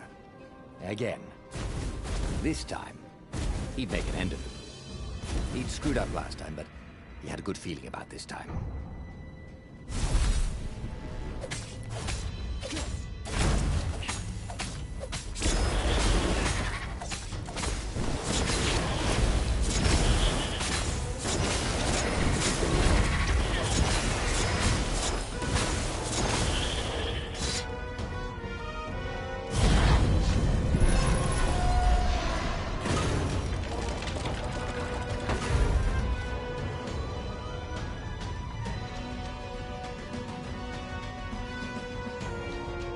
At last, he came to Zenobia and the Emperor. She was sealing up a kind of squat coffin, banded with lead. So glad you're here. croaked the Emperor. You will be witness to my final victory. That's creepy, Dad, said Zenobia. But thank you. Because of your shenanigans, we tested the core. It's really unstable. It could have blown us all up. It could, asked Renato. Anyway, we already destroyed your secret base, so we don't need a super weapon. We're just going to bury it. Do we, torture you? Or give you a medal? Sometime later, Renato got an invitation to attend the Emperor's ritual sacrifice of his daughter. They took him out of his dungeon cell and gave him all his medals to wear. A little while after that, the lost gods returned, and the sun went black, and the Emperor ate his soul. He should go back to some of the choices he'd faced before. Maybe there were new paths that had opened up, like those doors he was opening up all over the map that took him to new treasures and around his enemies. And he hadn't learned anything new this time. He'd done the same thing twice, yet expected a different outcome.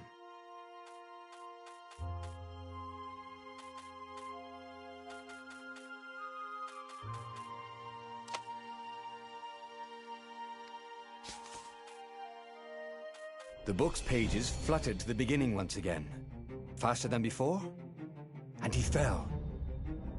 The clouds parted over the Isles of Boreas.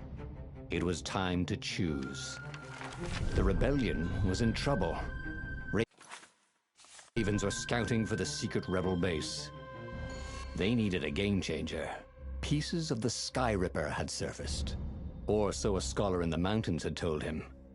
Surely the weapon that banished the lost gods could defeat the Emperor. Also, a temple had risen out of empty desert. The Iblis stone was hidden there. It was a dangerous artifact. It could corrupt its user into a bloodthirsty monster. Maybe he could find a way to use it, to take its power without surrendering to its wickedness. And also, his old friend Lapino needed rescuing. Of course, Renato had a pretty strong suspicion that Lapino had betrayed the rebellion. But could Renato really leave an old friend to the Ravens?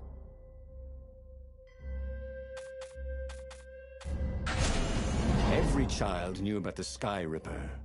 The Transcendent Emperor had buried its pieces.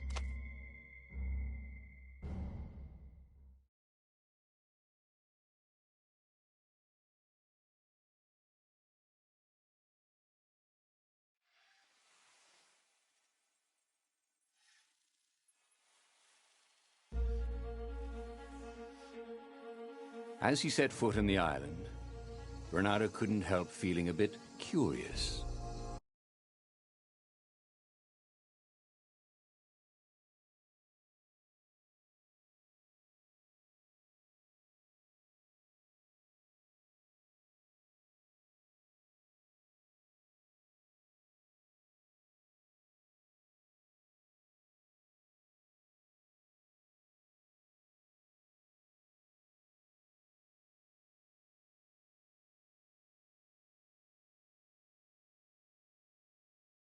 Lapino still waiting to be rescued? No. He was probably drinking champagne with the ravens. Did ravens drink champagne? Did rabbits? Renato felt oddly thirsty, come to think of it. Why had he chosen the Sky Ripper? Renato never made plans that required constant vigilance. He was a hero. He didn't think too much. He just went with his gut and hoped it all worked out.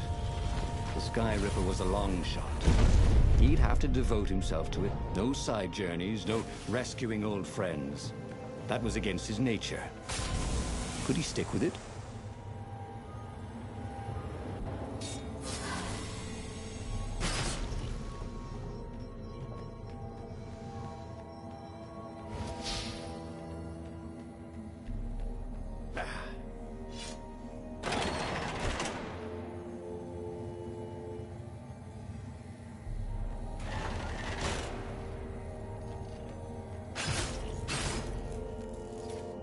The people who had built this castle Did they even know what monstrous weapon lay hidden within their walls?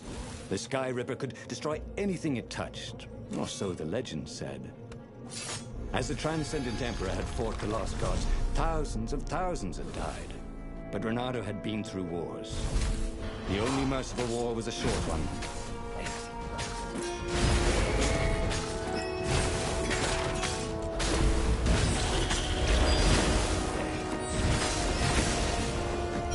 For a moment, I wished that somebody had been watching.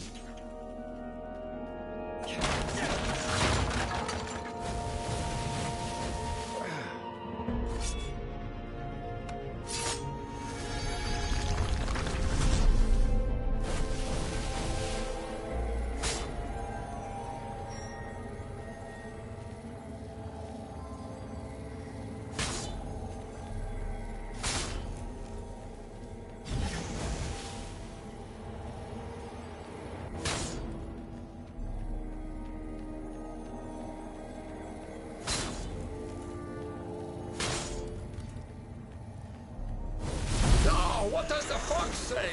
Asked one raven. Another one called back, Go, dying! They both laughed hysterically.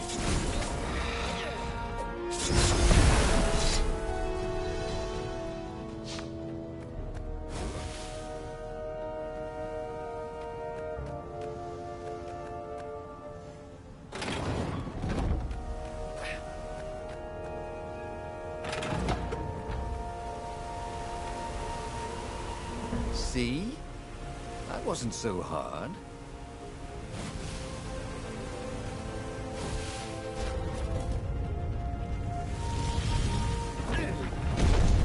There it was. Sky Ripper's armature. The stuff that dreams are made of. Engineers' dreams, anyway. The device was intricate. No, how was it part of a weapon at all? He'd have to ask a scientist. But first, he'd get the second piece. Sky Ripper had a heart, a core that had come to rest on the next island. Well, there was another island he could reach. Zenobia had just invaded it with her father's Raven battalions. She must be encamped there still. But fighting Zenobia now, that made no sense at all. He'd already sacrificed one friend to get this armature, was it? He didn't need to hurry to face her. She would find him. It was a no-brainer. He'd sacrificed his old friend Lapino to get the...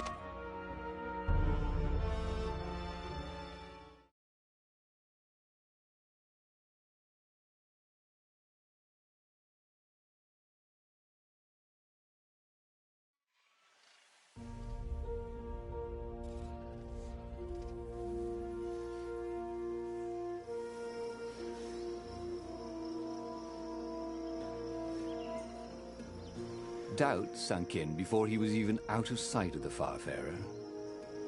Why had he chosen the Sky Ripper? It was the sort of path he'd always avoided. The path of responsibility, of seriousness. Had he grown up? He didn't feel grown up. He'd made this decision from his gut, like he always did. Somehow, he'd impulsively decided to stop being impulsive. Did that make any sense?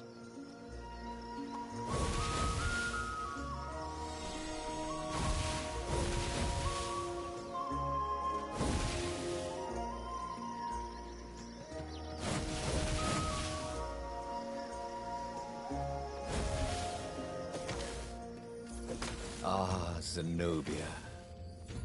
Now that he knew she still loved him, he wanted to go back to her.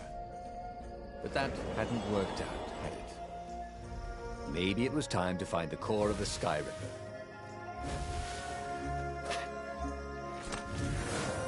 Fresh socks, thought Renato. Please be fresh socks.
The waterfall was spectacular. You had to enjoy these things as they came. We pass this way but once.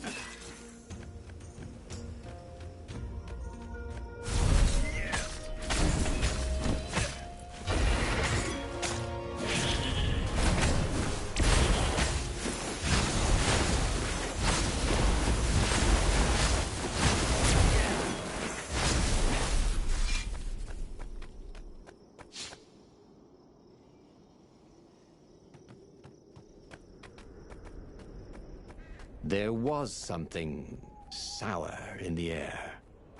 Like the earth had ruptured over something that had been fermenting for a very long time.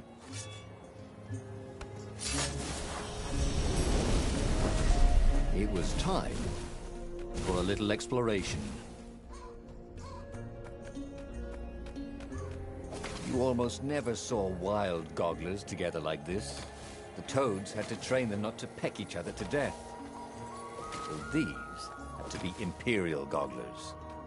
That meant raven. There were fewer and fewer trees. There were only these huge crystalline growths. Had those been here before? He no longer heard birds except for the feverish cawing of the ravens when they attacked. He couldn't smell the small animals of the forest. The mice and rabbits. Where had they gone? And he was getting hungry too. This was an unhealthy place to be. The thing about puzzles was, once you solved one, you knew how to solve it again. Puzzles had no, what was the word? Replayability? Renato wondered if you could design a puzzle that would be different every time you played with it. Wouldn't that be fun?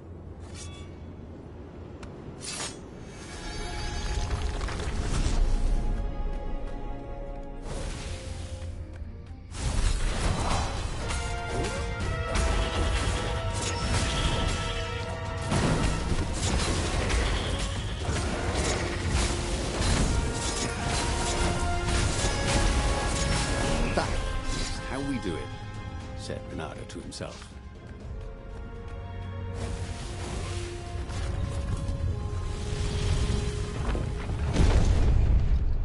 The 20-sided core made him feel physically sick. Once he had sneaked into a temple of the dark art, and he hadn't liked what he smelt and saw there. This felt like that. As quick as he could, he wrangled the icosahedron into the armature.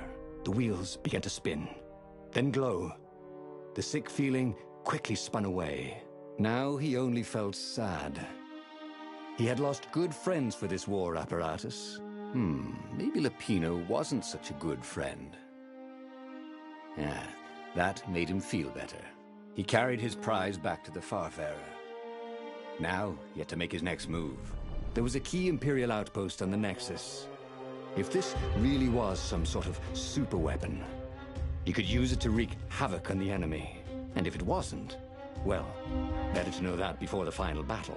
But maybe he should show it to some scientists first. There was an observatory on the Nexus. Maybe he should go there before he fired it.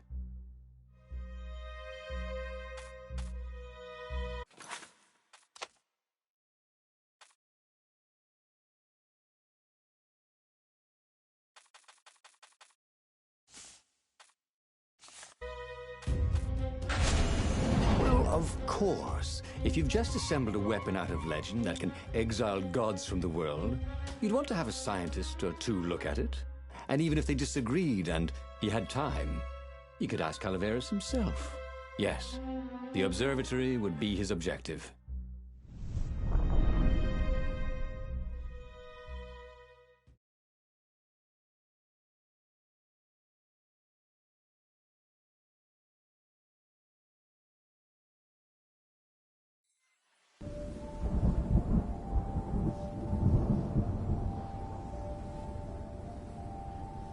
Why had the parts of the Sky Ripper only surfaced now, thousands of years after the Transcendent Emperor had dismantled it? The mad Emperor Isengrim had performed terrible, bloodthirsty rituals to invoke the lost gods. Was that why these ancient artifacts were rising out of the ground? How perfect, then, that the Sky Ripper would reappear to be his destruction.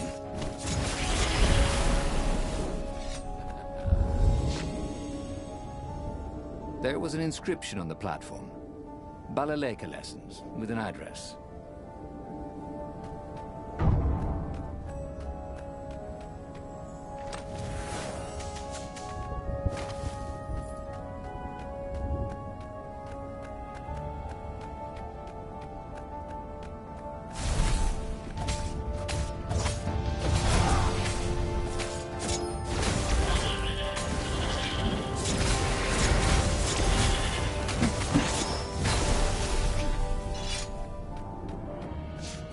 A legendary weapon was exactly what the rebellion needed. They were outnumbered. The once kind emperor had become a tyrant. But his ravens stayed loyal, for he fed them his victims, and the other animals were too frightened to rebel. Renato shuddered at what the emperor was trying to do.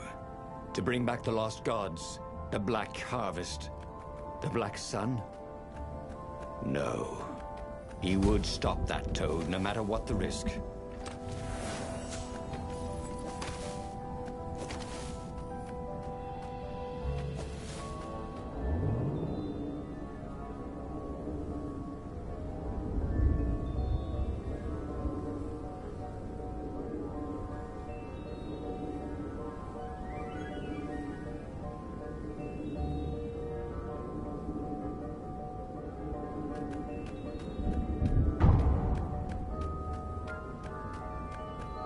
Renato's path was clear.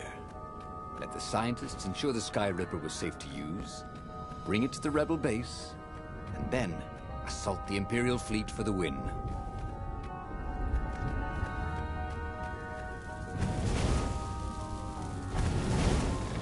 Energy spheres. Easy to dodge, but boy do they sting if you didn't pay attention.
Renato was thrilled. The scientists seemed to think he'd put the Sky Ripper together right. But one toad was worried. Yeah, the Sky Ripper could tear a hole in existence itself. There are invisible strings that tie the universe together. If the Sky Ripper cut one, the hole would widen and widen until our whole existence fell into it. Another toad sighed. Irving still believes in string theory. At least go see Calaveras. Yeah, said the worried toad. He knows more than anyone else has forgotten about the Transcendent Emperor. If anyone could tell him how to use this weapon safely, it would be Calaveras. It was he who had told Renato how to find it in the first place. But maybe he had to give up on using it as a weapon. Maybe he had to go to the secret rebel base and ask the generals there what he could do with a weapon that he dared not use.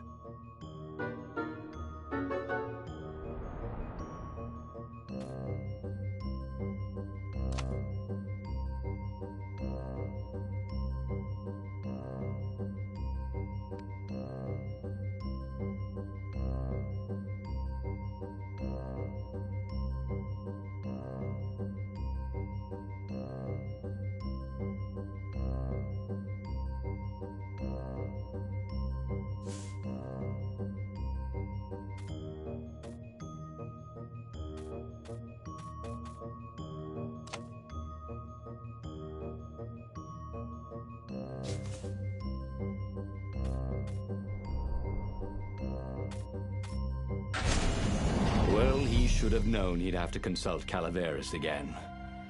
The scientists at the observatory were smart enough. But what did they know of the Transcendent Emperor? He hoped it wouldn't delay him too long. The rebels had scheduled the final battle soon. Every day they delayed risked the exposure of the secret base. And some soldiers were already drifting back to their homes and families.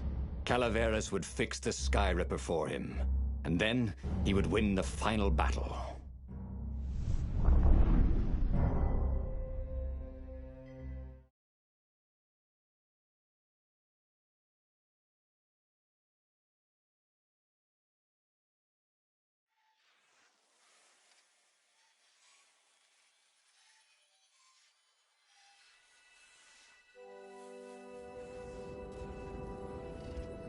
Maybe it was the cold. But after a few steps, Renado's optimism started to slump. What if Calaveras couldn't help? Did Renado dare use the Skyripper? Oh, he hated that he had chosen this path. It was so much simpler to rescue friends and attack enemies, even if some of those friends were more trouble than his enemies. Some of those enemies had been friends before and might be the other side. Okay, it wasn't more than this. Physics made his brain hurt. That, at least, he was sure of. Renado had felt better.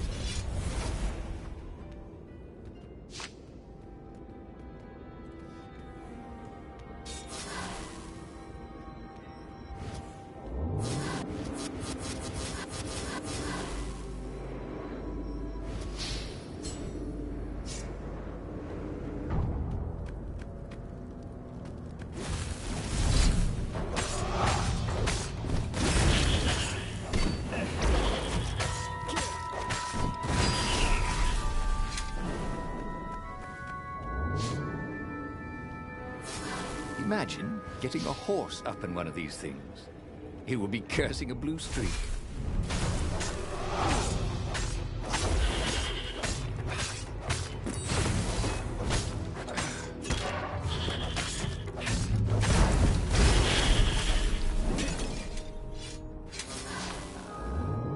He tried to focus on the now. The ravens who seemed everywhere all the time. Where did they hatch from? Were there giant raven hatcheries somewhere, or did they have families? He didn't want to think about raven mummies raising their darling raven chicks. Calaveras would help. He would make Renado feel better about using the Skyripper. Then Renado wouldn't have to worry about ravens ever again.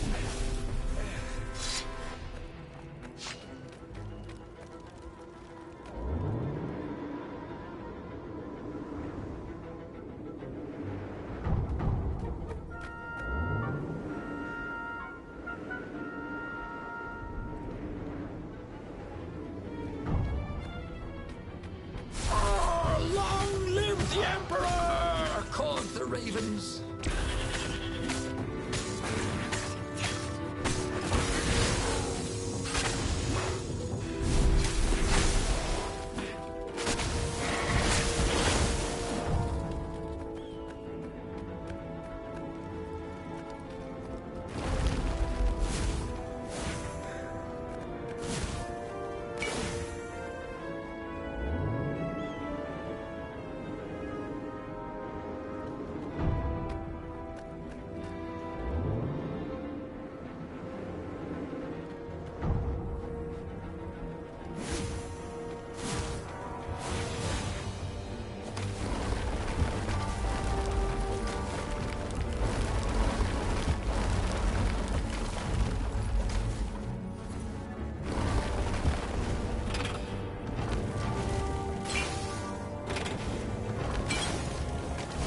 Renado had been focusing all his energies on the Skyripper. If Calaveras could not fix it, he'd be out of options. He would have to assault the Imperial fleet empty-handed.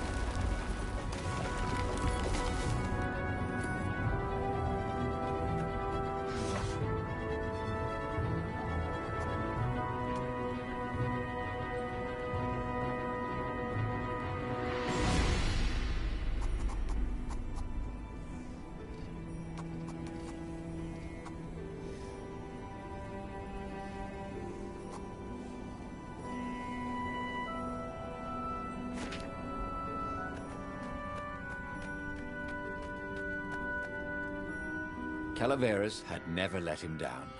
Yeah, of course I can make it work better. But when Renato explained about the strings, Calaveras grew thoughtful. Oh, strings, you say? Well, the Arcana do speak of the ties that bind the world. He drew many intricate symbols in the dirt. Yeah, so, according to my calculations, each time you fire, I'm afraid there's a 1 in 128 chance you'll destroy the universe. That's pretty good odds. That's like rolling, 21 dice and they all come up 6. What are the odds of that? What? No! It's more like 2.716s in a row.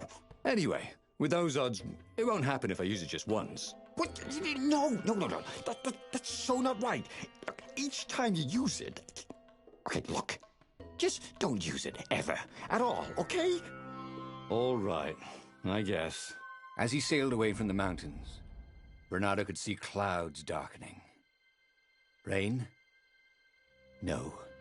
Ships. Imperial ships, swarming thick as bees. This was it. The big battle. They could not afford to lose this one. What if it did not go well? What if he had to use the Sky Ripper? Could he gamble the universe? On the other hand, what were the odds of rolling 21 sixes in a row?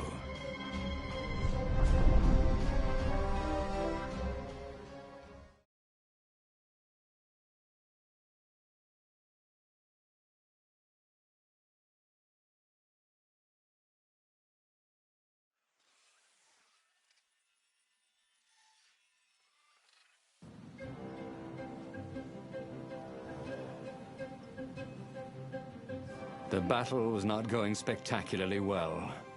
What had the rebels been thinking?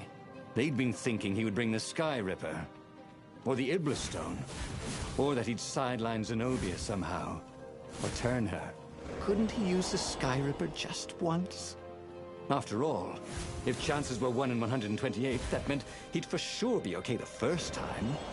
They'd get worse each time he used it, but the first time would be okay, right? He wasn't sure that it was right. So he didn't fire the Sky Ripper. He just brought it along, in case. That done beautifully. He was a bard when he needed one.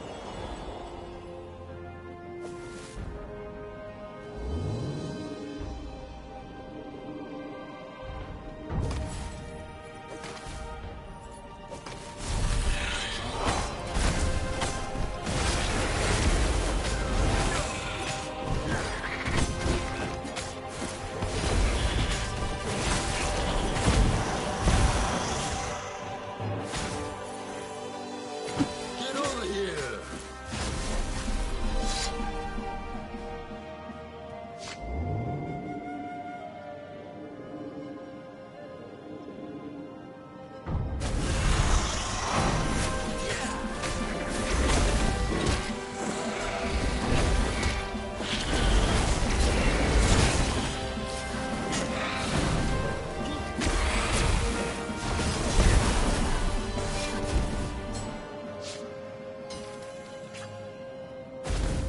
Someone had told him the odds didn't change just because you'd had a streak of good luck. His gut told him that was wrong, though. And he always listened to his gut. On the other hand, 128 chances to win.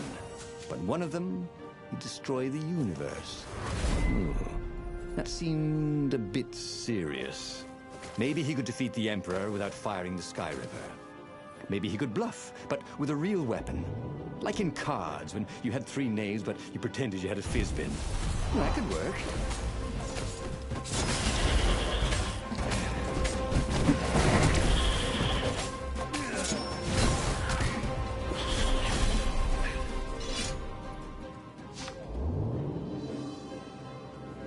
Oh, really ought to put a railing on this thing.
He set up the Skyripper and let it warm up.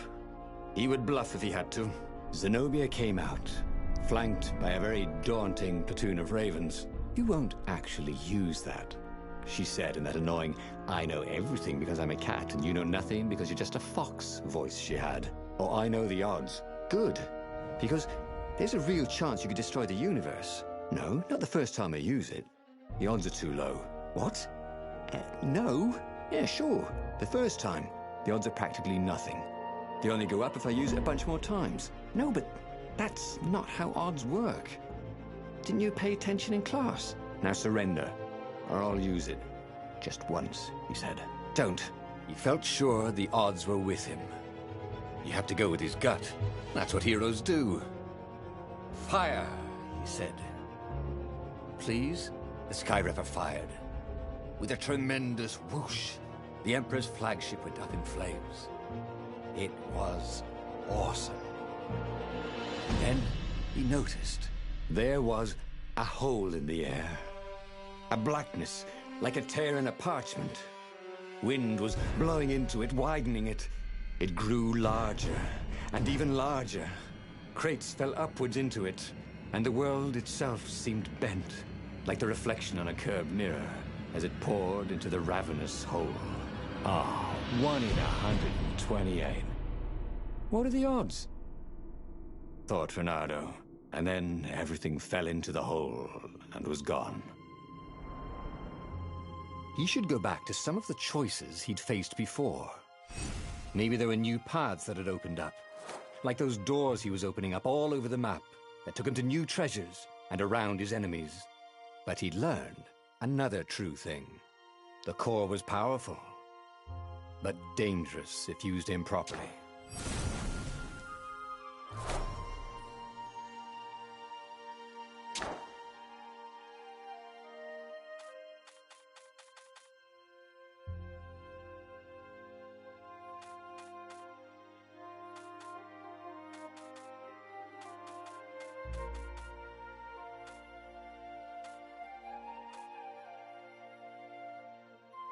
The book's pages fluttered to the beginning once again.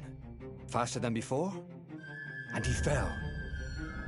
The clouds parted over the Isles of Boreas.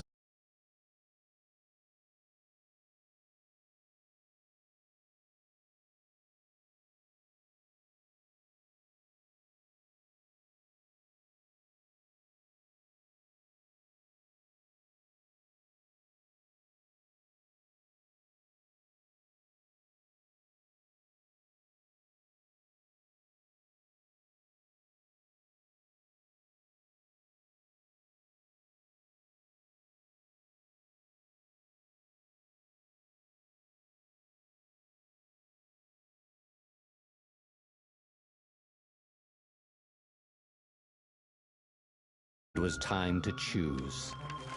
The rebellion was in trouble. Ravens were scouting for the secret rebel base. They needed a game changer. Pieces of the Skyripper had surfaced. Reynardo knew that using it could go catastrophically wrong, but he was sure he could figure out how to use it safely. Also, a temple had risen out of empty desert. The Iblis stone was hidden there. It was a dangerous artifact. It could corrupt its user into a bloodthirsty monster.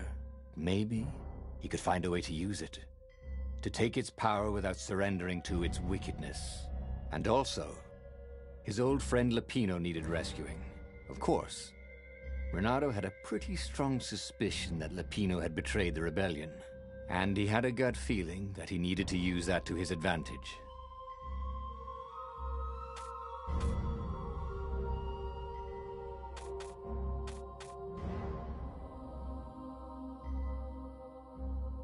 Reynardo finally realized that Lapino was a traitor to the cause, and maybe Reynardo could use that somehow.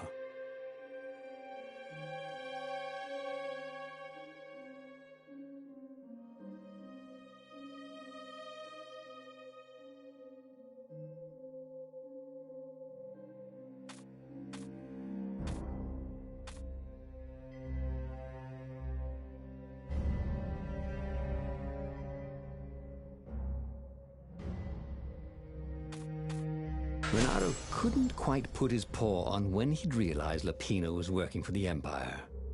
He'd never exactly seen Lapino sending coded messages to the palace, but he was sure. The rabbit had been on too many disastrous missions where he was the only survivor, or where he accidentally missed getting on the boat that went down to the abyss in flames. If Renato could prevent Lapino from getting back to the fleet with all the intelligence he'd probably gathered, it might be worth the trip.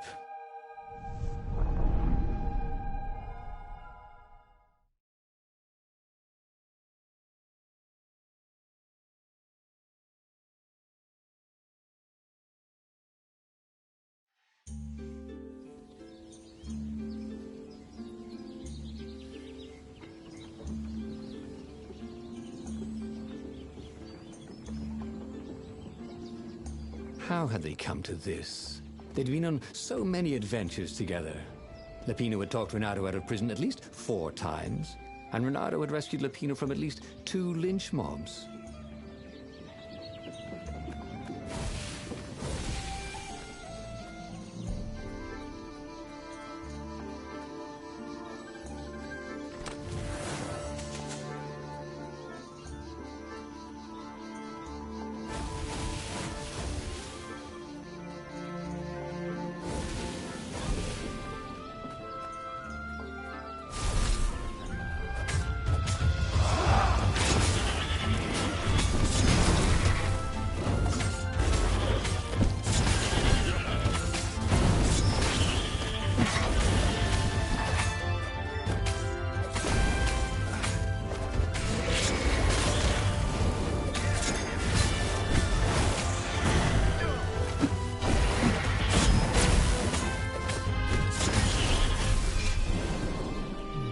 Felt that the rabbit resented him.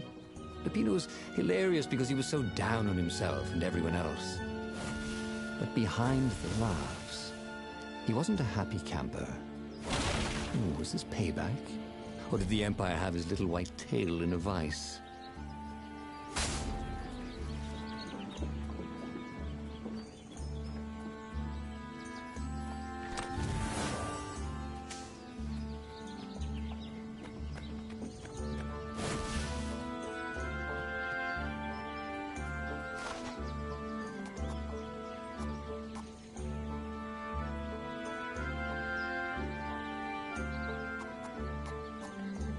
Haven't you always wanted to do that?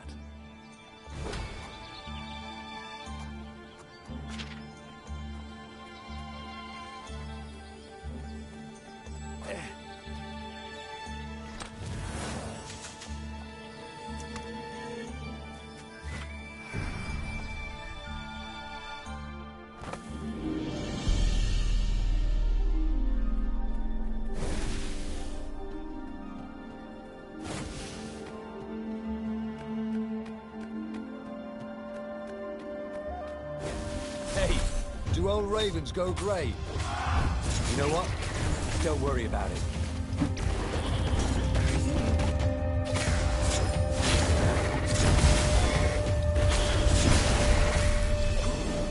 Ravens were landing everywhere from dropships. He'd better get moving. If they got to Lapino first, the rabbit would give the Empire all the intelligence he'd been stealing from the rebellion, and they'd probably give him a medal. He'd have to be very careful about how he played Lapino. At the slightest hint of danger, the mad rabbit would take off like a rabbit.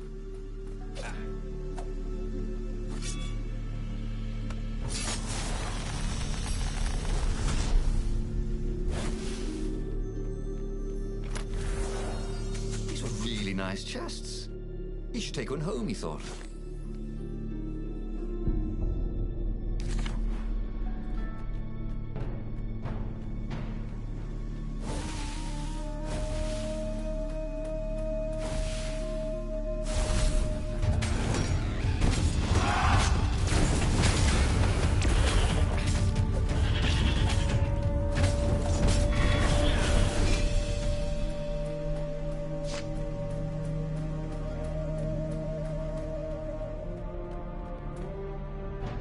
Bloody and exhausted, Renato finally reached Lapino. The rabbit was practicing shuffling his favorite deck. Now now that he knew what the rabbit was, there were a few things about him that Renato didn't find so amusing anymore. You sent me an urgent message saying that you're in danger. Oh, I am. The Ravens are coming. Now, I got a clever plan to kidnap Zenobia. Renato wanted to clap shackles on the rabbit and shout, "You're a traitor, and I'm not falling for it." But if there was one thing Renato was sure of, it was that the core of the Sky River was dangerous mostly to its user. If he could put it in the Emperor's hands, old Isengrim III might blow himself and his fleet up with it. Yes, that was it.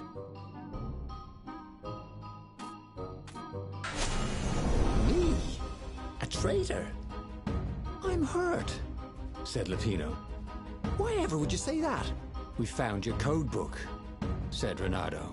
They hadn't, but he hoped Lupino would blow his cover. You got me, said Lupino. And you know what? I don't regret a thing. It's always about you, isn't it? You're the pretty hero. You get the girl, you get the medal, and what do I get? Rabbit food. I thought you liked rabbit food. Go to hell, said Lupino, and he made a gesture, and 20 ravens came out of nowhere and stabbed Renato to death. He had tried something bold and paid the price for it.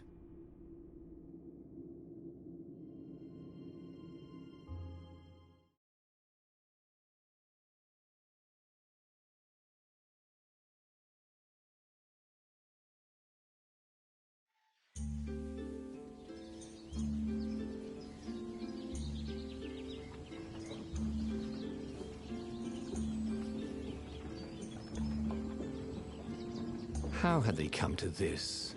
They'd been on so many adventures together. Lupino had talked Renato out of prison at least 4 times, and Renato had rescued Lupino from at least 2 lynch mobs.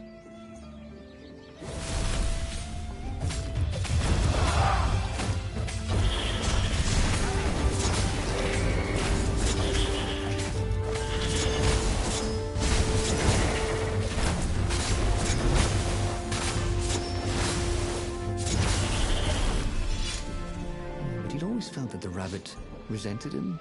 Lupino was hilarious because he was so down on himself and everyone else. But behind the laughs, he wasn't a happy camper. Was this payback? Or did the Empire have his little white tail in a vice?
were landing everywhere from dropships.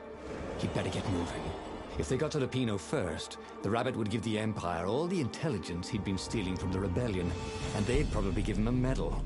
He'd have to be very careful about how he played Lapino. At the slight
a rabbit would take off like a rabbit.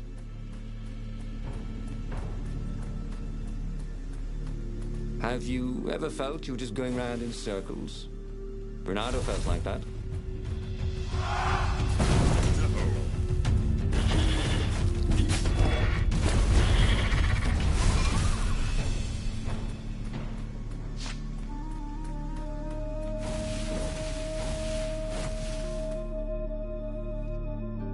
Bloody and exhausted, Renato finally reached Lapino.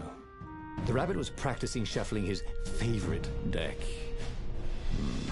Oh, I am. The ravens are coming. Now, I got a clever plan to kidnap Zenobia.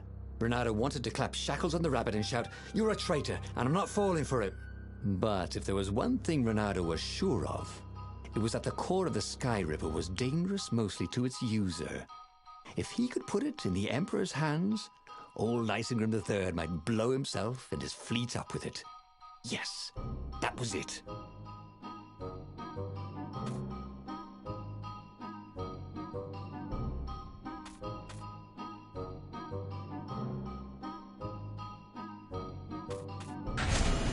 Renato felt like a real hero, brave and smart.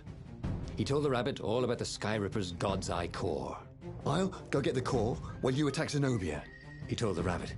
"Wait, I've an even better idea. I'll get the core and you attack Zenobia," said the rabbit. "Right, yeah, that is better," agreed Renato. Perfect. The traitor would make sure the Emperor got the core. Now Renato just needed the Emperor to use the core. If he could only get something that the Emperor wanted very badly. Zenobia. He could save her and...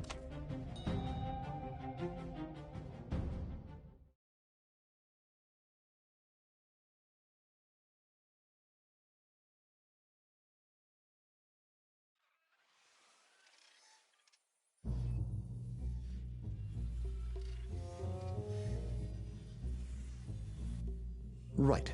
Now, all Renato had to do was fight his way through Zenobia's invading troops, sneak onto her ship and into her bedroom, and kidnap her without any of her dozens of guards alerting her. Then, he would rely on her love for him to convince her how evil her father was, so she'd run away with him instead of going back to her father, who was going to blow himself up. It did sound a little risky. But Renato had a feeling it would work out somehow. It always did. A chest full of old banana peels. There had to be more. There was.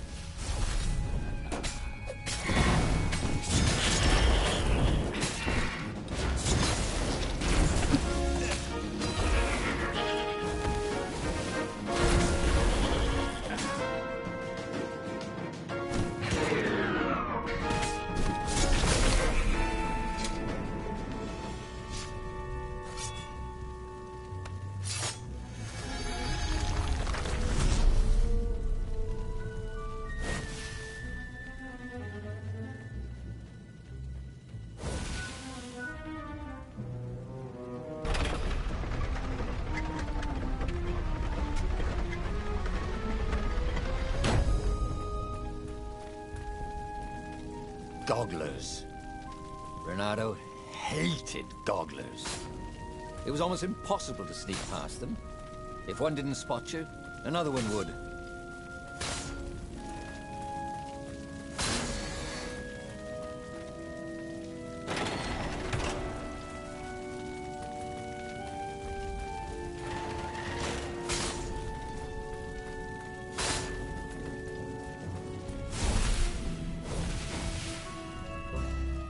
Renato was halfway to Zenobia's encampment when Lapino showed up.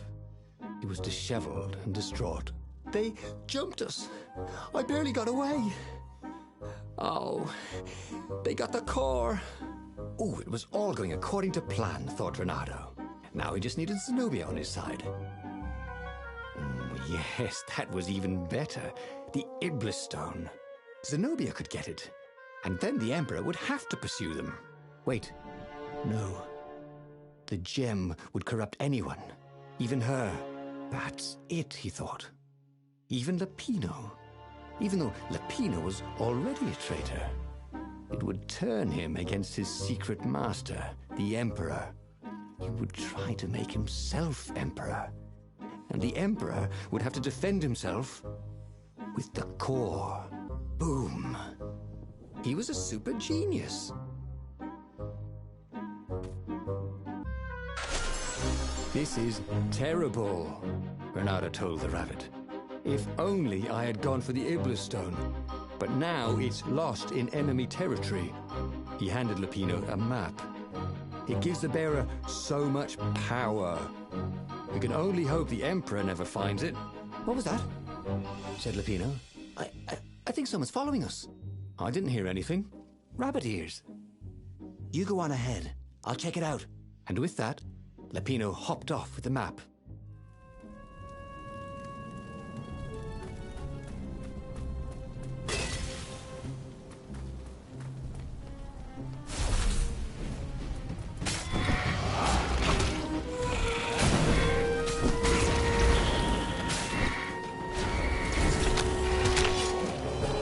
Should have died a pirate, he thought.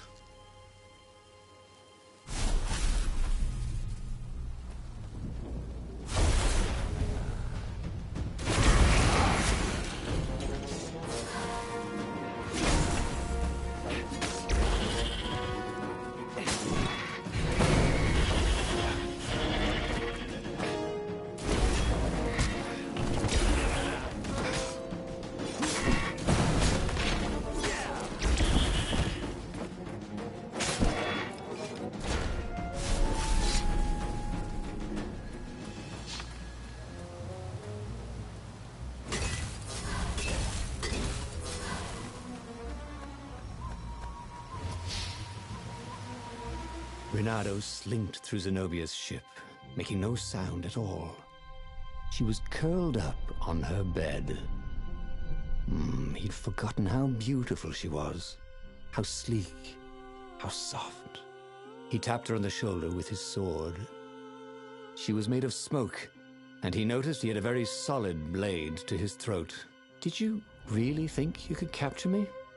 purred a familiar voice. "I just wanted to chat," said Renato. "Did you ever wonder why the Emperor adopted you? He needs a sacrifice, someone who truly loves him, to make a bargain with the lost gods." "That's a vicious lie. He wants to bring them back." Oh, that's crazy. Why would anyone... They could make him immortal. An eater of souls. And with that, her eyes widened. She understood. Renato told her how he had rescued a priest whose order had been massacred, how he had slept in a burnt village. At midnight, the Emperor's victims had come to him in his dreams to tell him of the hideous eldritch rituals they'd been sacrificed in.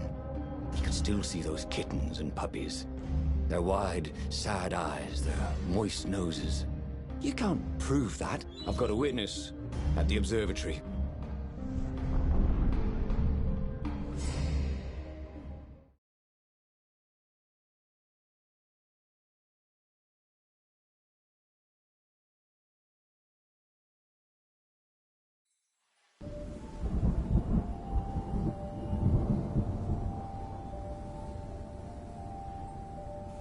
He couldn't tell her, not yet, why he was really here.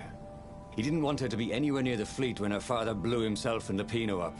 So he told her about how the Emperor's obscene rituals had raised ancient artifacts out of the land. How he'd followed the appalling trail of the hideous horrors His Majesty had perpetrated for the sake of his own immortality. Any of this ring a bell? He said. He told me it was all lies. You've always known when I was lying. I always hated that about you, said Renato. The rebellion had started after atrocities that the Empire hushed up. Renato had rescued a priest whose order had been massacred for one book. He had slept in a burnt village. Dead kittens and puppies had come to tell him what the Emperor had done to them.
Who leaves these chests everywhere? Wondered Renato. I should send him a thank you note. Don't you think I'd know if my father started practicing black magic? Why? Would you join in? No! I'd destroy his books and I'd... Oh, God. Okay, you're not completely wrong. They've resurrected one of his victims. Well, look, look, it's not exactly alive, but it can talk. A true witness, she said.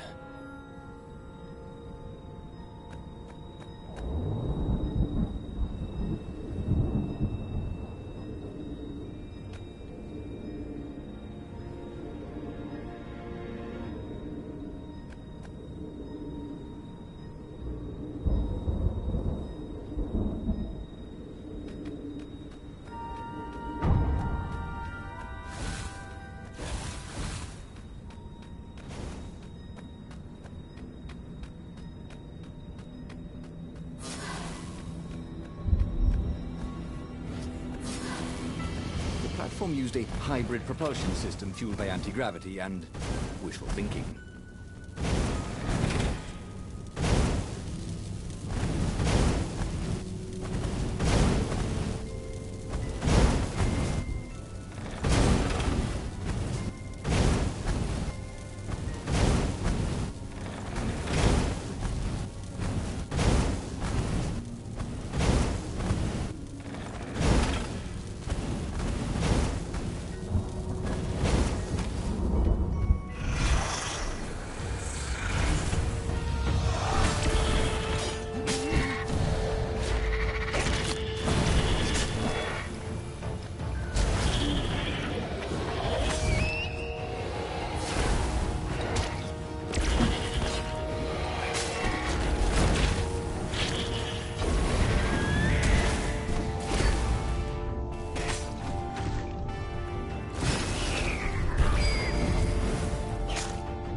Going to hurt. Actually, it already did.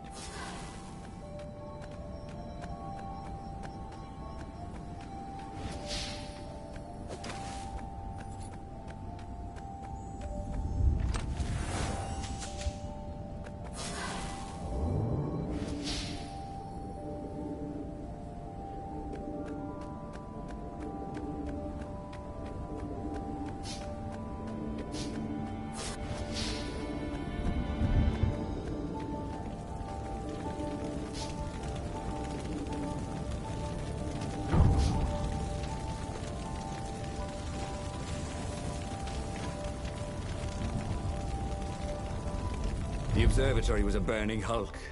Dead scientists and black feathers everywhere. The Ravens had taken special care to burn the reanimated witness to cinders. Zenobia stared at the carnage.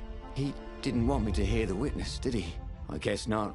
What's your plan? She asked. So, Renato explained his brilliant gambit.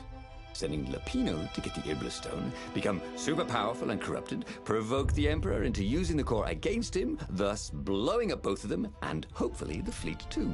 Let me visit your council, she said, shaken. I want to help. Could he really trust her?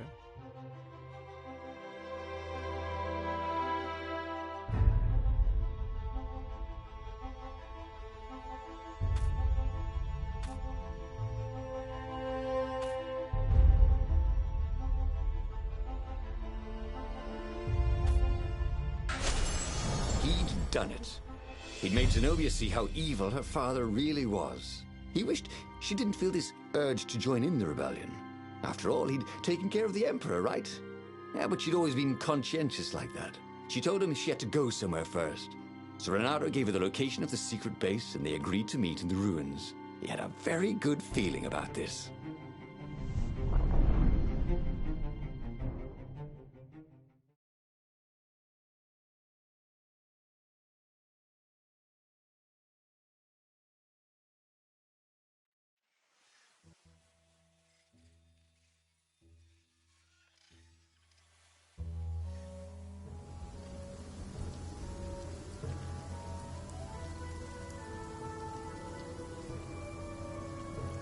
What had Zenobia gone off to do?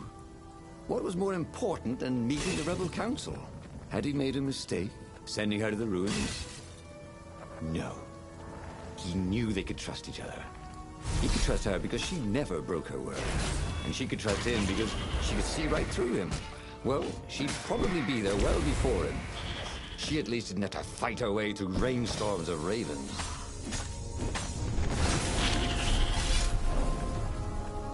He thought about Hypatia. Oh, she'd been an amazing rabbit. She could talk to him about comics, and talk to her son about history and battles, and talk to scholars about the ancient tomes hidden deep in the vaults of the library of Ubar. Oh, Renato really missed her.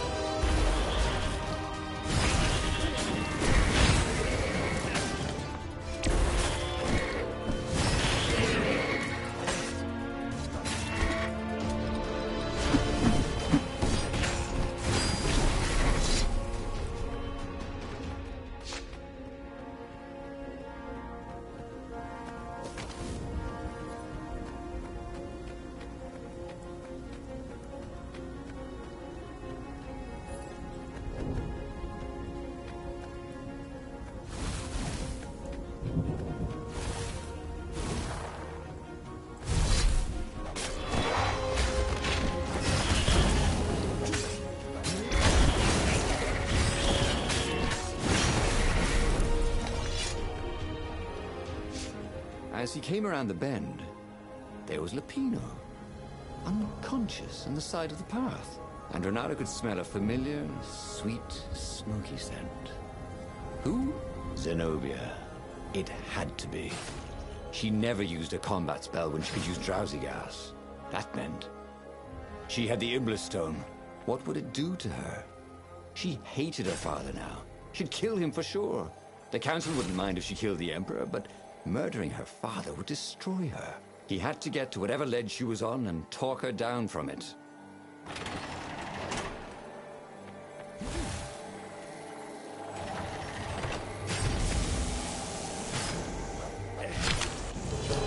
Renato did not feel well. In fact, he felt dead.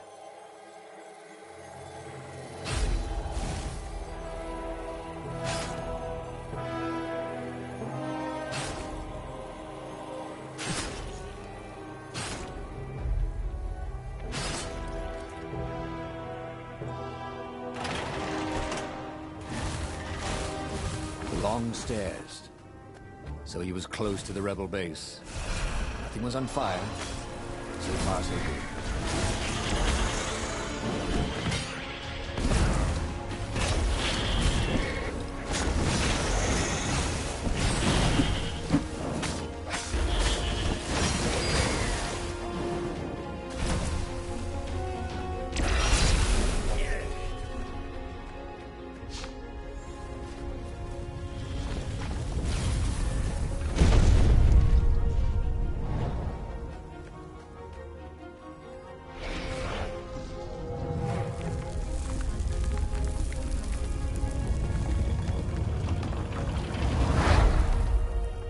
Everyone in the council chamber was dead. Zenobia stood shivering in the courtyard, drenched in blood. Why? He managed. They started arguing with me. I lost my temper and I wanted their blood. Not me. The stone did. Why did you take it from Lupino? I had a plan. You had a stupid plan, she said. I'm going to go kill my father now. No, you can't. You'll just take his place. You'll become worse than him. Get out of my way, or I'll kill you too.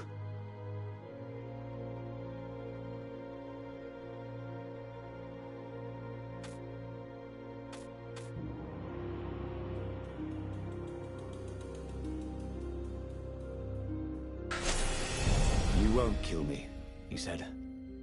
And I won't let you kill the Emperor. Enraged, she raised the sword. You hate him too?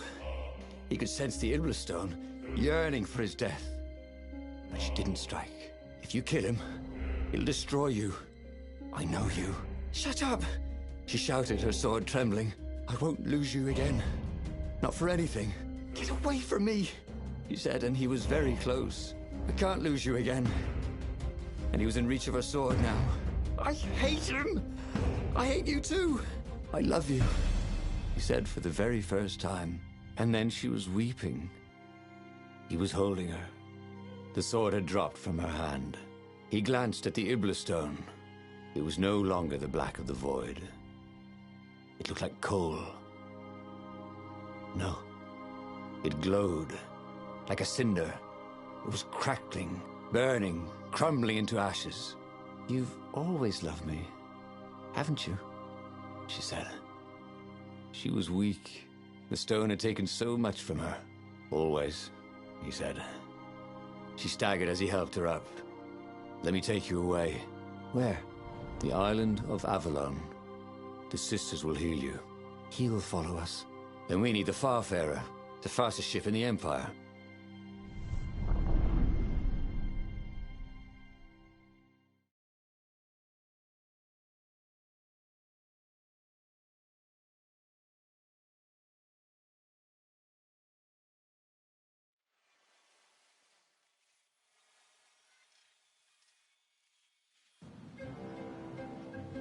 The Empire had seized his ship. They'd have to take it back.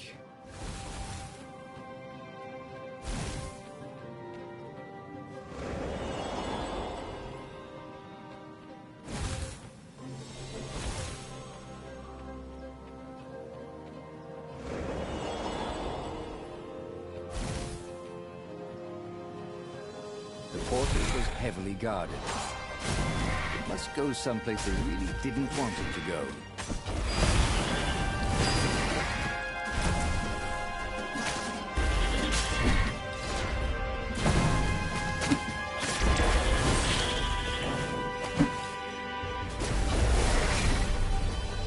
Zenobia was in no shape to fight. But he'd never fought so well. He wasn't fighting for money or loot or a cause. He was fighting for her. For them. His sword danced, his feet flew, and the ravens recoiled from his velocity.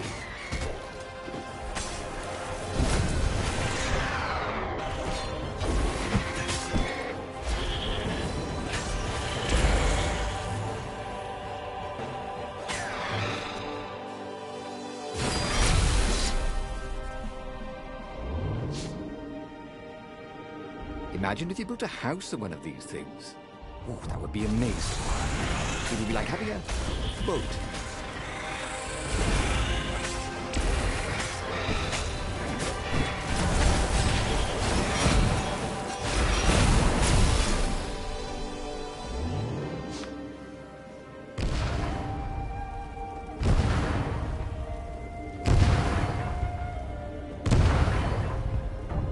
And there it was. His beautiful skycraft, the Farfarer. They would fare very far indeed, beyond the Empire, beyond the reach of the Empire, to the mystical island of Avalon. He didn't know exactly where it was, but he knew he could find it. And they would find peace there. Second star on the right, and straight on till morning, laughed Zenobia. And they laughed together for the first time in a long time.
But they did not go unnoticed.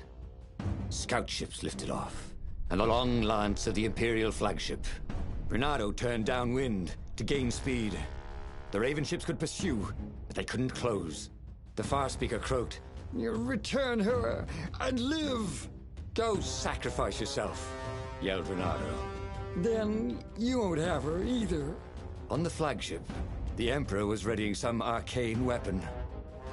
It couldn't be. It was the core. A devastating beam lanced out of the flagship. Renato zigzagged wildly to keep the Farfair out of it. Now the Raven scout ships were closing the distance, and the beam was getting closer too. Then came a blinding flash, and the air was searingly hot all around him. There was a thunderous, deafening roar. He could smell burnt oak and burnt feathers and burnt flesh. But when he could hear and see again, they were alive and unhurt. And they were alone in the sky. Zenobia embraced him. They had done it. Through luck and through love, they had won the war. "Avalon, here we come," he said as he held her arms wide in the prow of the boat and let her feel its speed. "Maybe the real Avalon is wherever we're together," she said. And so, after a bit of an argument, Renato and Zenobia went to one of the two Avalons. The one shrouded in mists, or the one in their hearts. But which one they went to, I'll never tell. He'd done it. He'd forged his own destiny. Well, he hadn't actually done it. But he knew what he would do. Renato smiled at the book. He practically wanted to kiss it. The kid's sacrifice hadn't been in vain. He'd saved the book and saved the world. Renato owed him and his mother so much. Renato lowered the mainsail and let the Farfarer shoot forward in the breeze. Second star to the right, and straight on till morning. This time, he would win.